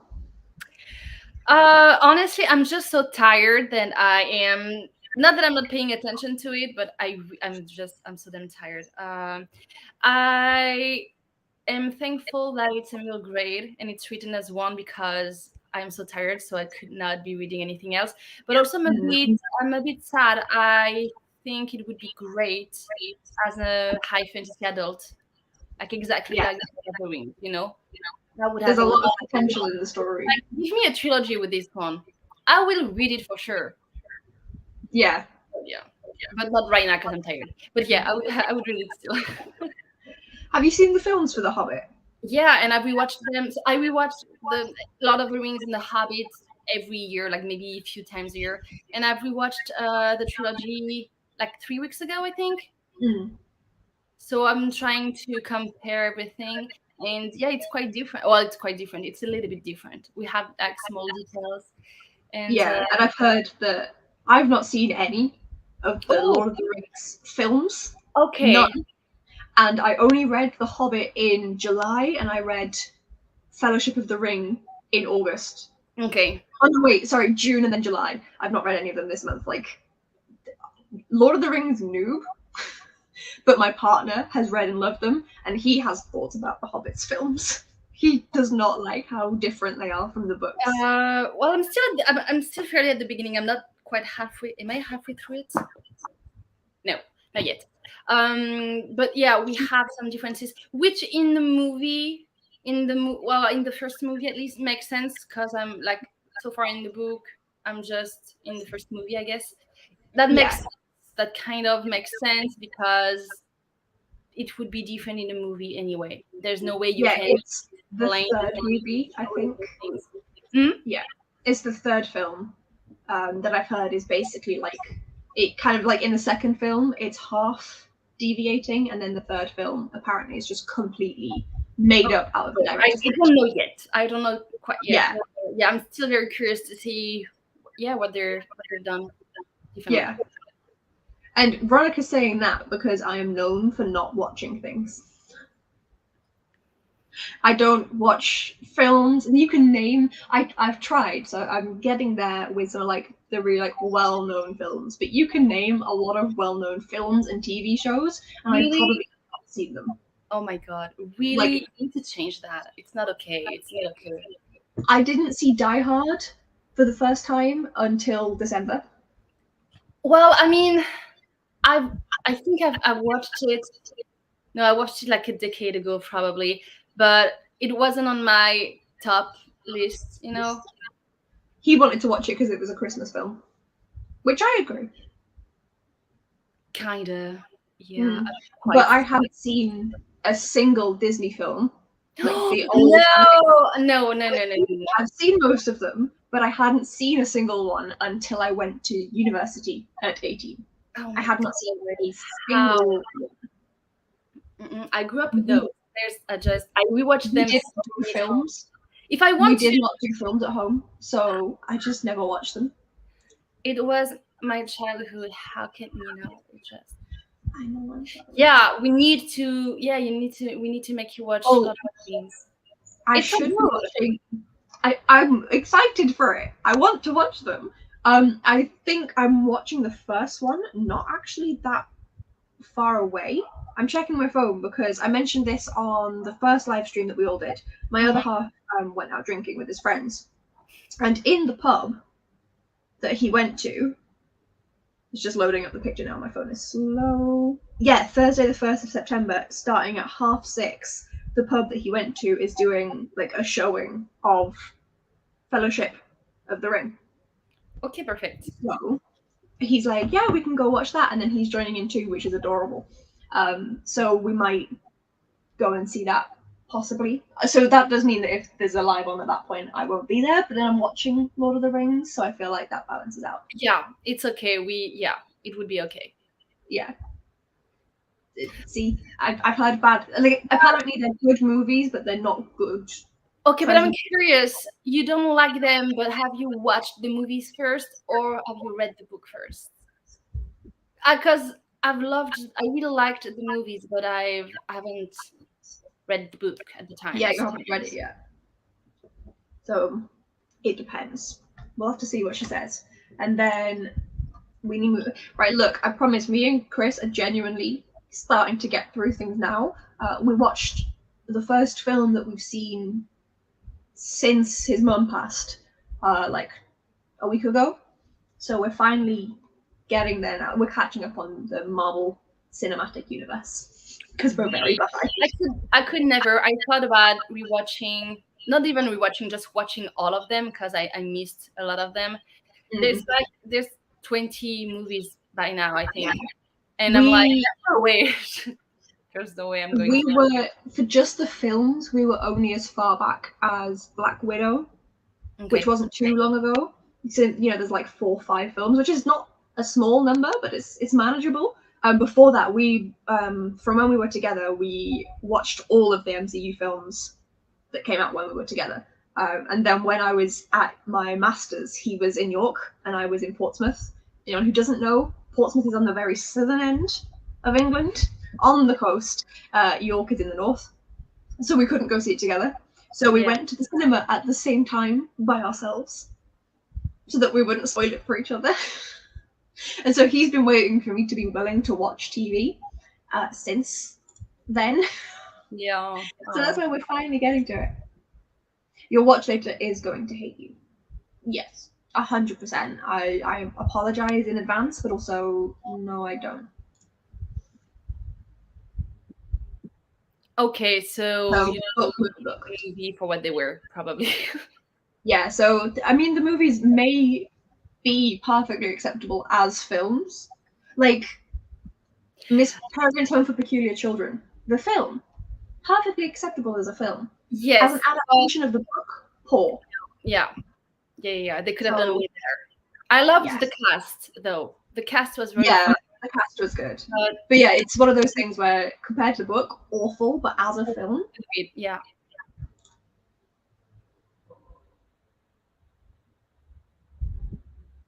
Fair. No, I can get that. I can understand that. Yeah. I've not seen them, so cannot comment on that one. I don't understand why they decided to go with the romance in The Hobbit. I can understand in the Lord of the Rings because I like it, I guess. But in The Hobbit, it's meant to be for kids anyway. Like, it doesn't need like a big romance. No. Surely. No. It is. It really is. He was just so desperate. I think it was one of the Avengers films, so like the big ones with everyone in. He was so desperate to see. He was like, no, we tried to make it work so we could go at the same time. Didn't work. We'd seen most of the others in York. York's got a cinema called Everyman. They're around the country, but York's got one, and they have like sofas, like actual like couches. Yeah, and so then you can order like food to the table and everything. So that's how we saw quite a lot of the MCU. Look, I know. They're great. Look, I'm gonna watch them. I want to read them first, and the only one I've read so far out of the trilogy is Fellowship, so I can only watch Fellowship. I also know there's one thing that happens in Fellowship that doesn't actually happen in the books until book 2, but I know what it is. Yeah, and it relates to a certain actor. And you have also scenes in the book that you will not have in the movie. Yeah, but the only thing that's like, oh, I'm spoiling myself for anything in the second book is about a certain specific actor who I could have guessed that anyway. Sean Bean. Sean Bean dies in everything. I am aware of this fact. Does he? He's died in everything apart from like 1 or 2 things that he's been in, and given his list of things he's been in, he dies in everything. And so I was like, well, yeah, he plays him, so I now know that this character is dead. If you don't want to know who that is, don't check who Sean Bean plays. And so it was like, oh yeah, that didn't happen in the book, but in the first book, but it must happen soon. Yeah. Okay, so there's one of the very few films that he's not died in. I haven't watched that. I've not seen it either. I've read the book. The book. I haven't either. I've had it on my TBR. I think I unhold my edition. I had it on my TBR from when I was like 7, so I kind of had to get to it. Yeah, I guess so. We'll see when I get to it. Oh yeah, I agree completely. Whose point of views? Is it like Sam No. and Frodo, or I don't want to say. Is it a spoiler? If we, I don't know if we should tell you if it's going to be a spoiler, if it can be a spoiler. It can be. Yes, it can be a spoiler. So let's not say anything. okay, fine. You can get some stuff from knowing that, I guess. So. Probably. Although for some reason you said John Hurt and my brain thought of John Wick, and I was like, you think John Wick can die? I've seen the John Wick films. I've seen all 3 John Wick movies. I think that I've seen only one. They're very good. That you know how usually like series get worse? Yeah. No. They get better. I don't like this. Okay, don't hate me. I don't like this actor. I don't like his face, and it's really mean to say. I'm sorry, and I have that a lot with actors. So I'm very sorry. There's nothing you can do if you won't accept his face. That's kind of it. I have a lot of actors like that. I just cannot stand their faces, and I just it's mean. I know. I'm sorry. I've went and found an article. Every on-screen Sean Bean death. You have that, which is great. Look, have a total just so we can. Yes, he was born in Sheffield. Who cares? To be fair, Requiem, The Field, Clarissa, Patriot Games, Scarlet, GoldenEye, Airborne, Essex Boys, Don't Say a Word, Equilibrium, Fellowship, Henry VIII, The Island, Far North, Outlaw, The Hitcher, Red Riding, Black Death, Death Race, Cash, Game of Thrones, Age of Heroes, and then I believe that he's now refusing. To be fair, in Game of Thrones, like they cannot all die. It's like the point of the show. I know, but like he dies really early on. Yes, he does. That is true. He does. Yeah, I've not seen them either. It's just like a cultural meme that like Sean Bean dies. Like there was when the first season of Game of Thrones came out, there was quite a few people that were then shocked when Sean Bean character died in the first season, and all of the book readers were like, I mean, yeah, but it's Sean Bean, you should have known. So because of this meme, I was fully aware that Sean Bean's character died in Lord of the Rings, and I was like, well, if he's not dead in the book so far, it's going to happen damn soon. So technically that is the only spoiler, but I've not told you who he plays. True. So if someone else hasn't read it, then just don't see who he plays, and just be aware that someone will die. You don't know who, but someone will die. So yeah, that's the only like spoiler thing if I watch the first movie before I read the rest of the books. Yeah. So I'm just gonna go with it and just watch them as I read them. And I can watch The Hobbit now because I've read The Hobbit. You can, absolutely, yeah, for sure. So I can tell Chris that. I'm sure he'll be very excited. And you can criticize. You've not seen John Wick. I mean, as long as you don't hate the face of Keanu Reeves like Celine does. Sorry, I'm so sorry. Then it's a great time. He trigger warning, I guess, for John Wick at the beginning. This is technically a spoiler, but it's also the entire plot of the film. It happens in like the first 10 minutes, is that John Wick's dog is killed. That's what sets him off going after people. So just FYI, that does happen. When we first watched the first film, the dog died and I walked out the room. I was like, I'm not dealing with this. We were in uni, we were in his flat's living room, and I was like, no. So I just went into his room. I was like, I'll just do my own thing. And then I got bored, so I came out, and then I got really invested in the film again. So just FYI for the beginning. Yeah, it's just again, I'm very sorry. I'm so sorry. It is just the first like 10-15 minutes, so you could always get your partner, if he's all right with it, to like watch up until then and then just come join in, because like you understand the premise setup anyway. And as someone who did just walk out and was like, I'm not dealing with this, I promise you can pick it up. So yeah, just trigger warning. Unfortunately, that's what sets him off to go on his little rampage of revenge. But once you go past that, there is no more issues with dogs. They're fine after the first 15 minutes, as far as I'm aware. So just skip the beginning. Yeah, exactly. You'll be fine. Yeah. Okay, we chatted about everything under the sun. Do you want to do another sprint? Yeah, for sure. I might actually finish this one this time. Maybe. Probably. You're going to, for sure. Like, this is I am aiming to finish it in this sprint. It's just if he like comes upstairs and starts distracting me. Because when he came up before, he was like, "Let me tell you all about the board game we were playing." I was like, "Please don't. I don't want to know. I'm reading." Yeah, exactly.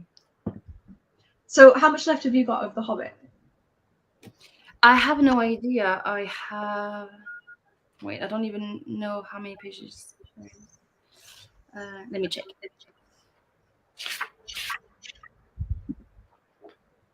I have 150 pages left. That's not too bad. That's not too bad, but I've been reading very slowly. So But you're also very tired. And you finished 2 books already, so like, I wanted give to the rest of us a chance. Are you joking? They all have like a ton of members in their team. We need to step up. That's true. Look, I'm trying. We're trying. But yeah, no, I wanted to. I don't know. I wanted to finish it today. It would have been great. Like third day, third book. I don't know. I'll try. I still try. I'll be there like at midnight trying still to finish it, and be tired again tomorrow. Probably. Do you have any more books to read, or is it just those 3? No, I have a second TBR, and since I've been reading kind of okay-ish, I've set up yesterday a third TBR just in case. Well, then just start another, like, try and finish that tomorrow, and then start another short book, and finish that tomorrow as well. No. No, tomorrow. Once you finish The Hobbit, try and squeeze in like another short one, and then you'll still have read 4 books in 4 days. That is a good idea. Yeah. I shouldn't be helping you, but you know. I'll do that. I have a really very, very short book on my next TBR, so I will do that with her.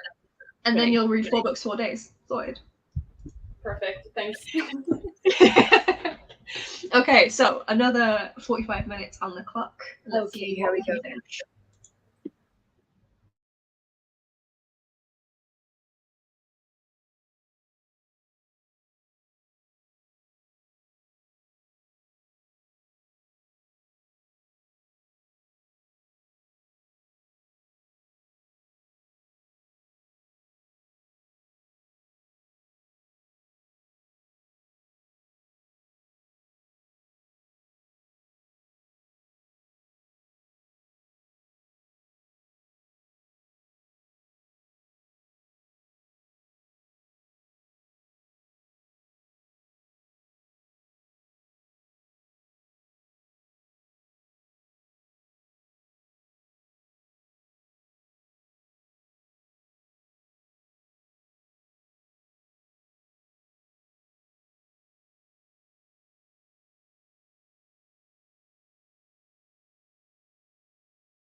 Hello. Hello. So how'd you do? Let me check. I'm on page 154, and I don't have a lot left, I guess. I didn't read as much as I wanted to either. You've still done really well. Yeah, but yeah, kind of. You read a lot of it. Still have that left. What do you think of it so far? Sorry? What do you think of it? I'm still liking it. I'm not really I'm kind of confused about some bits, and it's nice to see that it's different from the movie, actually. I like it. Like, there's more stuff happening, and I think I prefer the book so far. So usually I do prefer the book. It's really rare for me to prefer the movie. Yeah. What about you? So I finished it. Which is great. Okay. I've not logged it yet on the spreadsheets. Okay. So I'm going to do that at the end of, because we're pretty close now. Yeah. To finishing up today. We're going to be finishing at 7, 8 your time, but so on the hour. So I'll do it then. But yes, finally finished this. Very weird ending. Really? Yeah, like, I understand again what he was aiming for, but it just seemed very just odd, weird choices that didn't quite,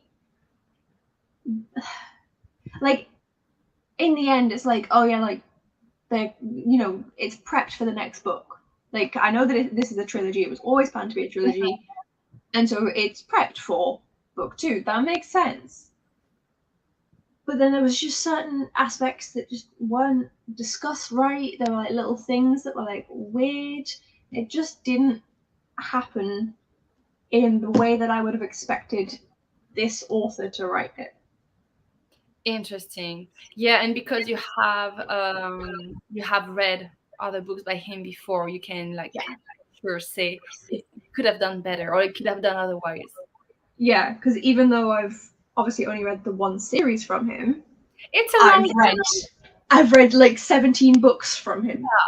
Yeah. So it's then like trying to figure out like why he did what he did in this. Like, I can see it. I can understand why he went down the routes that he did, and I can see kind of where he was trying to go, but somehow just what he was writing just didn't hit what he was intending to. It just because I know his writing so well, I know the books, you can't see them, but they're there. I know what he was aiming for, and it just didn't land.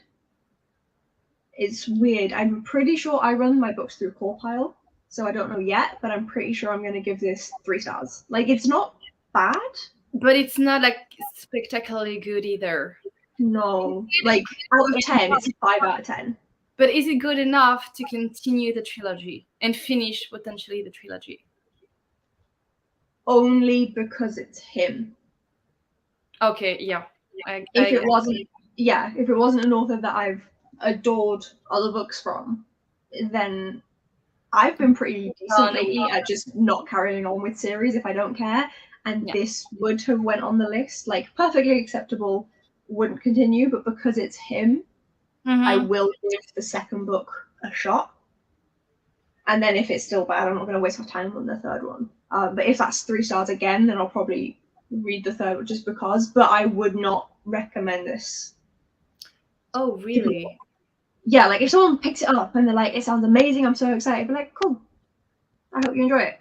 But if someone says directly, like, they give me like a list of things that they want, and it could be this or Skullduggery or a different series, and they're like, what do you think I should pick? This will never be my top answer. It's just, there's just so much potential, and it just didn't hit the mark. I need to have like time to sit and figure out exactly what went wrong with it, because right now my brain's just like, no, the vibes weren't right, and that's not helpful. But yeah, it wasn't everything it could have been, which was disappointing. Yeah, I've had that recently, so I get it. Yeah, and then after that, I did read like I'm aware it's upside down, like 2 pages of this, but I decided that instead I wanted to read some of All the Light We Cannot See. So I need to get to this book. I really do. I read about 20 pages, so not a lot, but I read through this one pretty slowly. So I'm enjoying it as much as you can, a book about World War II. Yeah, that's why I'm not picking it up, because I know it's going to be a tough read, and I'm not ready. I'm not. Yeah, I mean, for that. So far, I am 180 pages in, and it's not. Obviously, it's not a happy book. Yeah. But there's nothing tough yet. It's just standard. Yeah, you follow one character who ends up in Hitler's youth, and another character who lives in Paris and then has to escape to the south of France. And so at the minute, nothing bad has happened to either of them. One is in training, and one is now like traveling to the south of France. Unsure, determined destination yet. They're not sure yet. So 100, 200 pages in, and nothing devastating has occurred. But I'm assuming that something will. That's the thing, you're assuming, and you're getting anxious because you're just waiting for it to happen, whatever it is. Yeah. I think, but the way it's written, I don't think it's going to be anything for a while. Just kind of, it's very slow paced, very much like almost day by day. And so I don't think anything bad. Is it kind of like, since you said day by day, kind of like a journal entry? It's not written in that style. Okay. But so it's written from third person. But it is kind of that idea. So so it's you could easily rewrite this book and change the chapters to journal entries. Okay.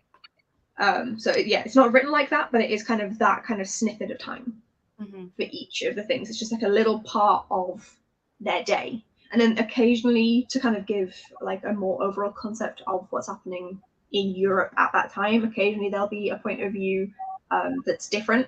So there was just one that was in a museum in Paris. Okay. And that doesn't include either of the two main characters. And so then that would be a diary entry from someone different, but it's like a little snip of time just from what's happening there to give you a bit more of an overview of how the general world is moving.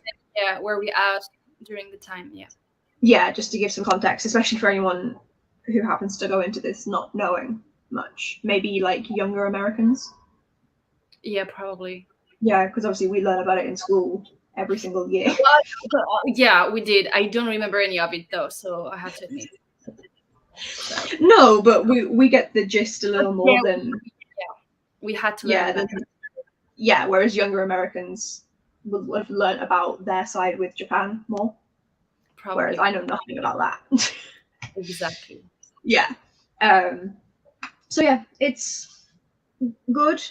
I'm enjoying learning more. It's hard to say enjoying, but it's always like that when it is these tough books. Yeah, it's not enjoyable, but also it's still gripping, and I don't know, it's stories that needs to be told, I guess.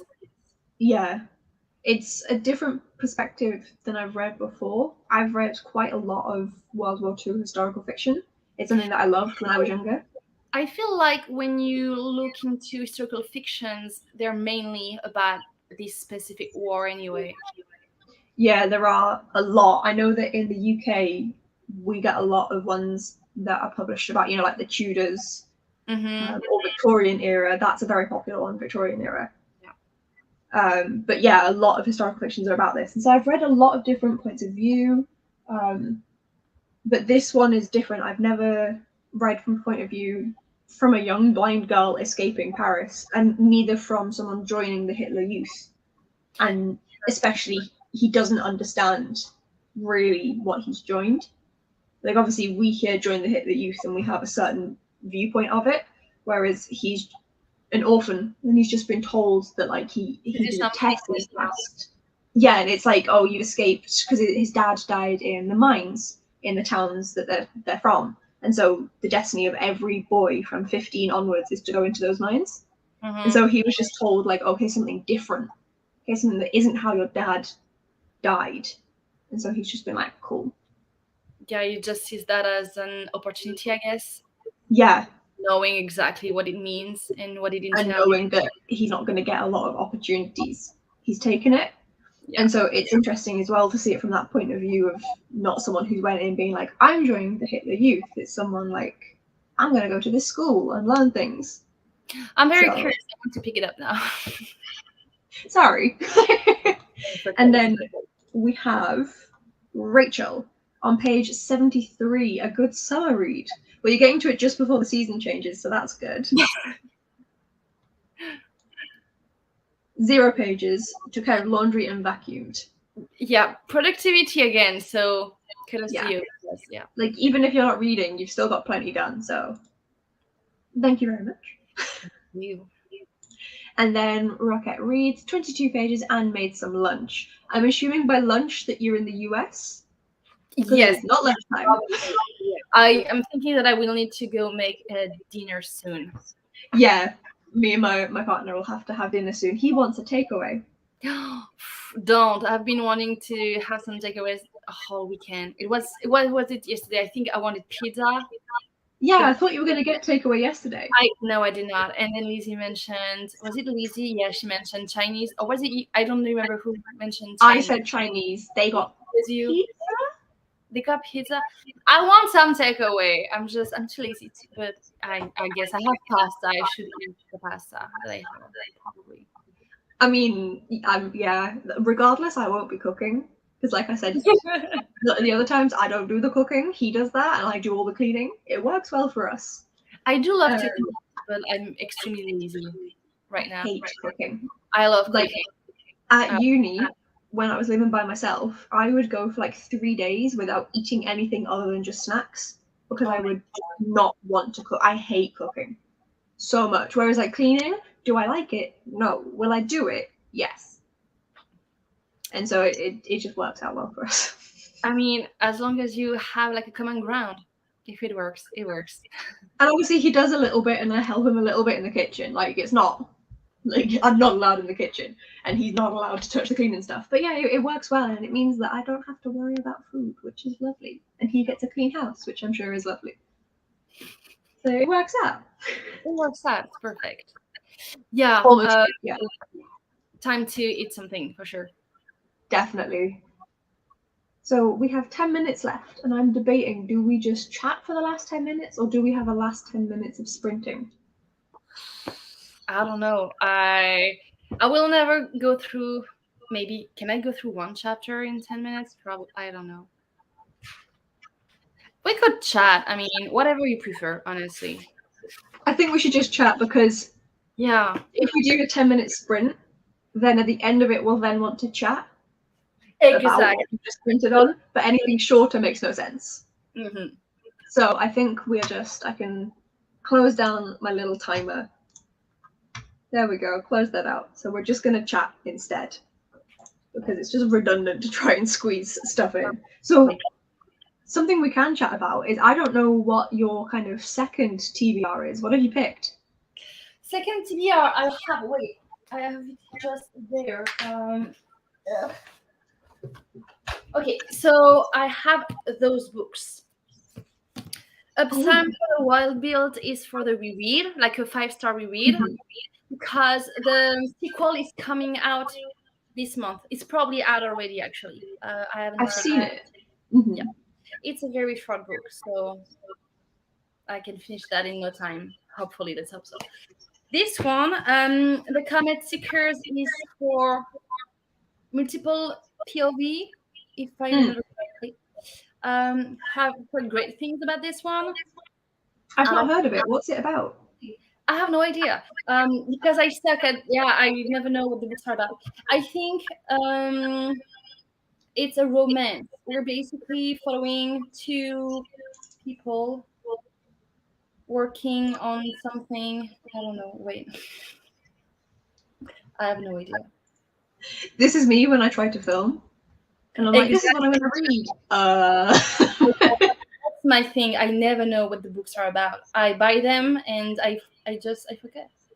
Well, especially with how big our TBRs Oh, by the time you get around to a book, you don't remember what it was that made you pick it up.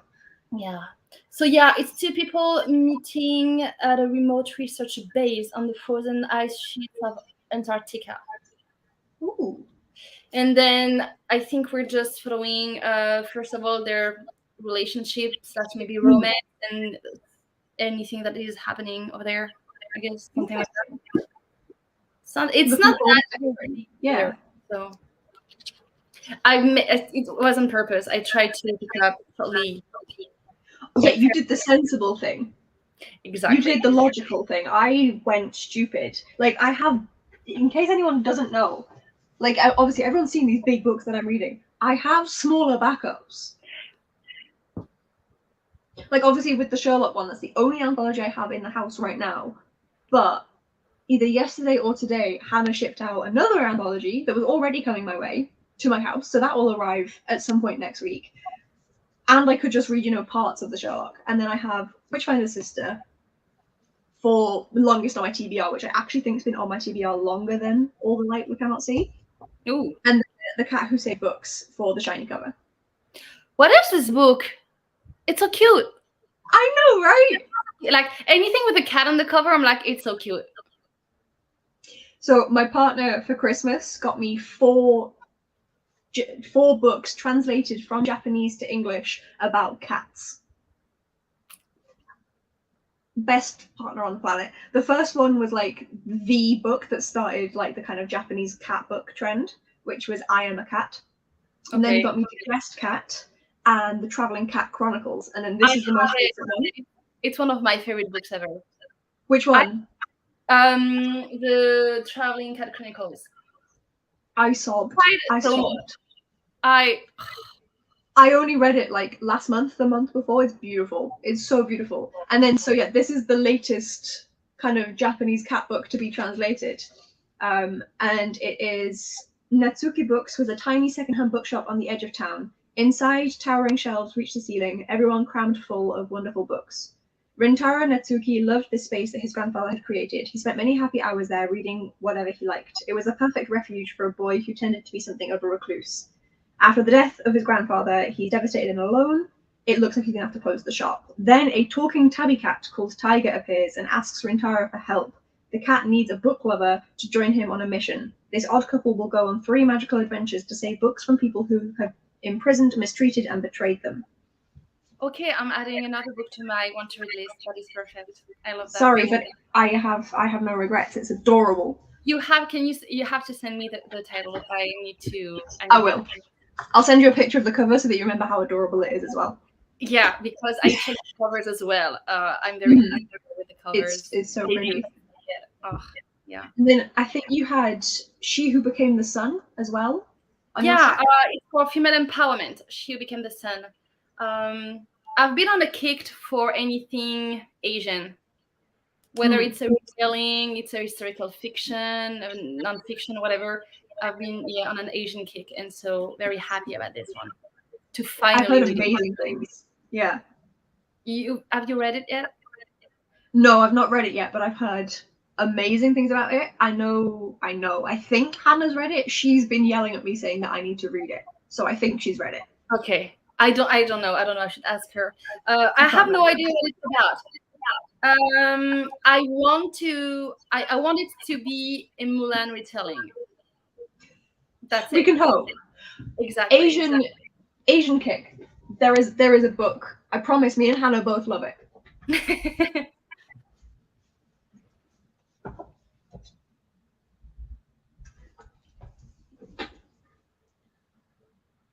I don't think I have this one.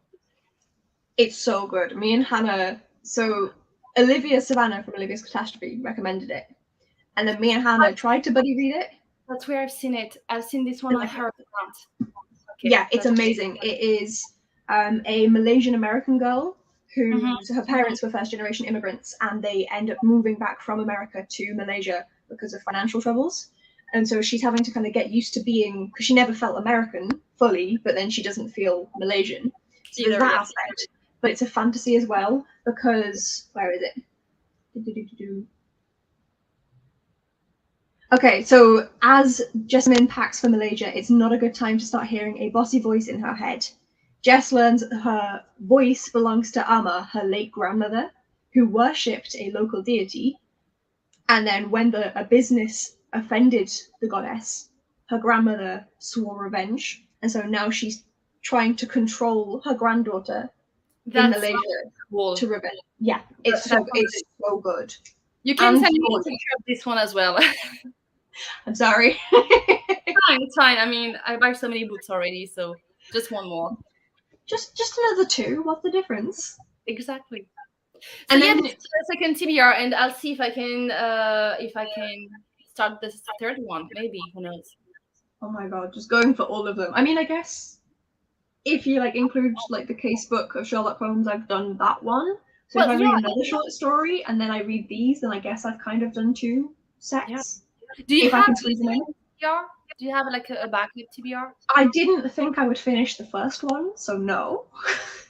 Apart from these being my backup if I failed and needed to rush and read something, because they're both pretty short. This one is just over 200 pages, the cat one. This one is about 350. If you've seen how fast I tend to read, so both of these I could finish in a day. I'm highly jealous of how fast you read. It's not fair. I mean, I read this a lot slower than I read Demon Road. I read this a lot slower than Demon Road. Mm-hmm. If you give me a YA, usually fantasy, but a YA book or an easily written adult book, that has a more YA feel, or anything middle grade, I read a minimum of 100 pages an hour. That is a lot. I think I do read faster when it comes to YA in general, not even just fantasy, but in general.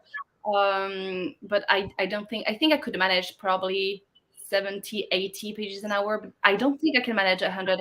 I've never really checked, but maybe I should time myself. I didn't mean to check. It was when I started reading again after time off because of school. And then I just happened to notice the time. There was, I think, a few times where I looked at the time, I was like, okay, I'll read. And I was like, oh, I've read 100 pages. How long has it been? And multiple times it was an hour. And I was like, oh, okay. And adult fantasies as well. Weirdly, even though they're really dense, adult fantasies I tend to also read at about 100 pages an hour. I don't think I can. I'm not going to complain about it. I don't understand how it happens, but there's no complaining here, so. Oh, absolutely not. Yeah, it's just perfect. Yeah, but then classics and historical fictions, I read a lot slower. Yeah, classic as well, historical fiction, just because I need more breaks. Yeah. Because emotionally, they're a lot, most of the time. Yeah. So and then the classics are written in a very different language style. So saying that, so far, because I'm reading The Count of Monte Cristo, right? And so it's a French author, so I'm reading it in French. And I'm having a harder time to read it in French that I am I'm reading anything in English, any classic in English, which is really weird. Oh, wow. I mean, I read The Count of Monte Cristo at the start of the year. Obviously in English, because I cannot read French, unfortunately. And I really enjoyed it, but that's really interesting that you find. I'm really enjoying it, but this is not my French. You know what I mean? And since I'm French and I'm not used to this language, because it is not my French, so I'm having a hard time. I don't know why. I guess that's kind of similar to what I was saying with the English, whereas when you've been learning English, you'll have been both classical and modern texts. Yeah. As you learn it, whereas obviously when you learn the language natively, you just learn it kind of around you. So then to be introduced to something historical, it's a very different way of speaking. So I guess it's a similar sort of thing. Yeah, probably. Yeah. So it takes time to adjust. So I hope you end up adjusting to that because it's a big one. Yeah, I'm really enjoying it. The story is really, really nice. It's, there is some. I'm not sure how far into it you are. There is some racism in there. Yes, I've had that already. I've picked up on that. I'm 450 pages. So I've had a few times. Not a lot. Well, not a lot. Probably 3-4 times, something like that. Yeah, it continues at that same pace the whole way through with the same character. I'm not surprised because it was like that at the time. So it's not surprising. I don't like it, but I'm not surprised either. Yeah, it's unfortunately, well, I guess it's like slightly surprising because obviously he wasn't white. So like part of you's like, oh, maybe he wouldn't do that. But then obviously with the time. Yeah, it was like a societal kind of thing, I guess. And yeah. So it's not surprising, but it is unfortunately there, which is rubbish. Before we finish, we have a few last questions. Okay, so Rocket Reed's headed off to get some stuff done, so you're very welcome. Thank you for joining us for the entire way through. She's been here all 5 hours. Yeah, that's which is impressive. Why, oh why, picking a short book for a readathon? Don't you start, madam. Because it's easier. And then Pirate and Pixie Dust, I'm reading with you and enjoying it also having that time. It's Nico and we are both we're buddy reading The Count of Monte Cristo. The Count of Monte Cristo. I was reading the audiobook. Maybe a little bit of the book, but the audiobook mainly, I think, if I remember correctly. And yeah. Also in French? Sorry? Is she reading it in French as well? They're American. American. And so we're all struggling. The struggle is real. We're all in it together. It's fine. Me and Olivia from Olivia Savannah were buddy reading it. We read a chapter a day. Just one chapter every day. Nico, we were supposed to finish it by the end of the month. Not gonna happen. It's not going to happen. I really wanted to, but no. And Nico was saying we should have read, I think, 40 pages a day. Was it that, Nico? 30, 40 pages, I think. I remember at the beginning of the month. Not gonna happen. See, we first buddy read War and Peace. So why are you doing this to yourself? Because both of us want to have read these big classics. No, I mean, I get that. I want to read it. Make ourselves read it. So literally, War and Peace took us until September because we did a chapter a day. From January the 1st until the end of September, doing one chapter every day. And so then we figured out that it worked and did it with Count of Monte Cristo. I made it sound good. Yeah, okay, physical at home. I know, it's just, yeah. It's a long time. I mean, good luck.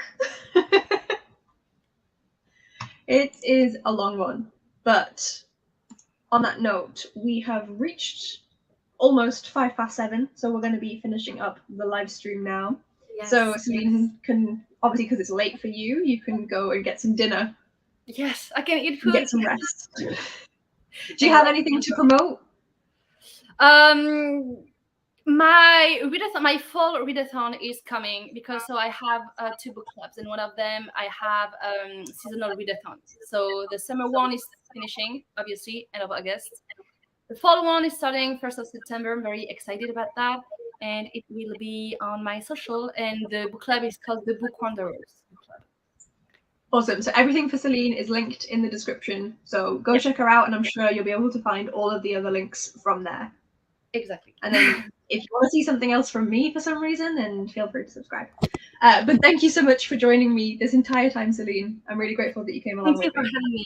Yes, of course. See each other tomorrow, probably. Probably, yes. I'm out a lot of the day, but I'm going to try and come in and drop in when I can. Chris wants to go do tourist stuff around York, so. Oh yes, right. Yeah. Yeah, so I'm going to drop in when I can, but we're going to be out, so we'll see. Have a blast. It's going to be fun. And thank you everyone who came and hung out for the past 5 hours and watched. If you want to see some more live streams, then check out the MiddleEarthAthon links that are down below for the Twitter and the Instagram and everything. You can see more live streams tomorrow and the rest of the week. All right, bye guys. Bye. Oh, when tomorrow? I can't remember when tomorrow. When tomorrow morning. Hannah said morning, so it's 9 till 12. I want to say.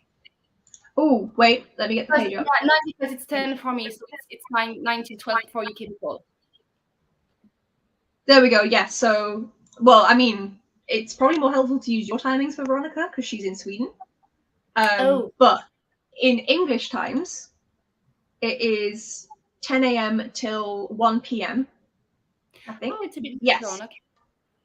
And then that's on Hannah's channel, letter M.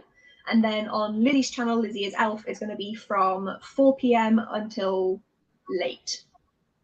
Just kind of, it's supposed to be 4 p.m. till 11 p.m. England time, but who knows whether that will finish sooner or later. Celine will definitely leave before then. Let's So hope those- so for my For your sanity and your sleep, yes, definitely. Yeah. So those are the times, and Veronica, for the channels down below, you can either click on them directly, or again, the MiddleEarthAthon Twitter account will just tweet the link for every live stream, so you can just find it that way as well. All right, so I'm going to end the live stream now. Thank you so much for joining, everyone, and we'll see you later in the week. Bye. Bye. Just gotta wait.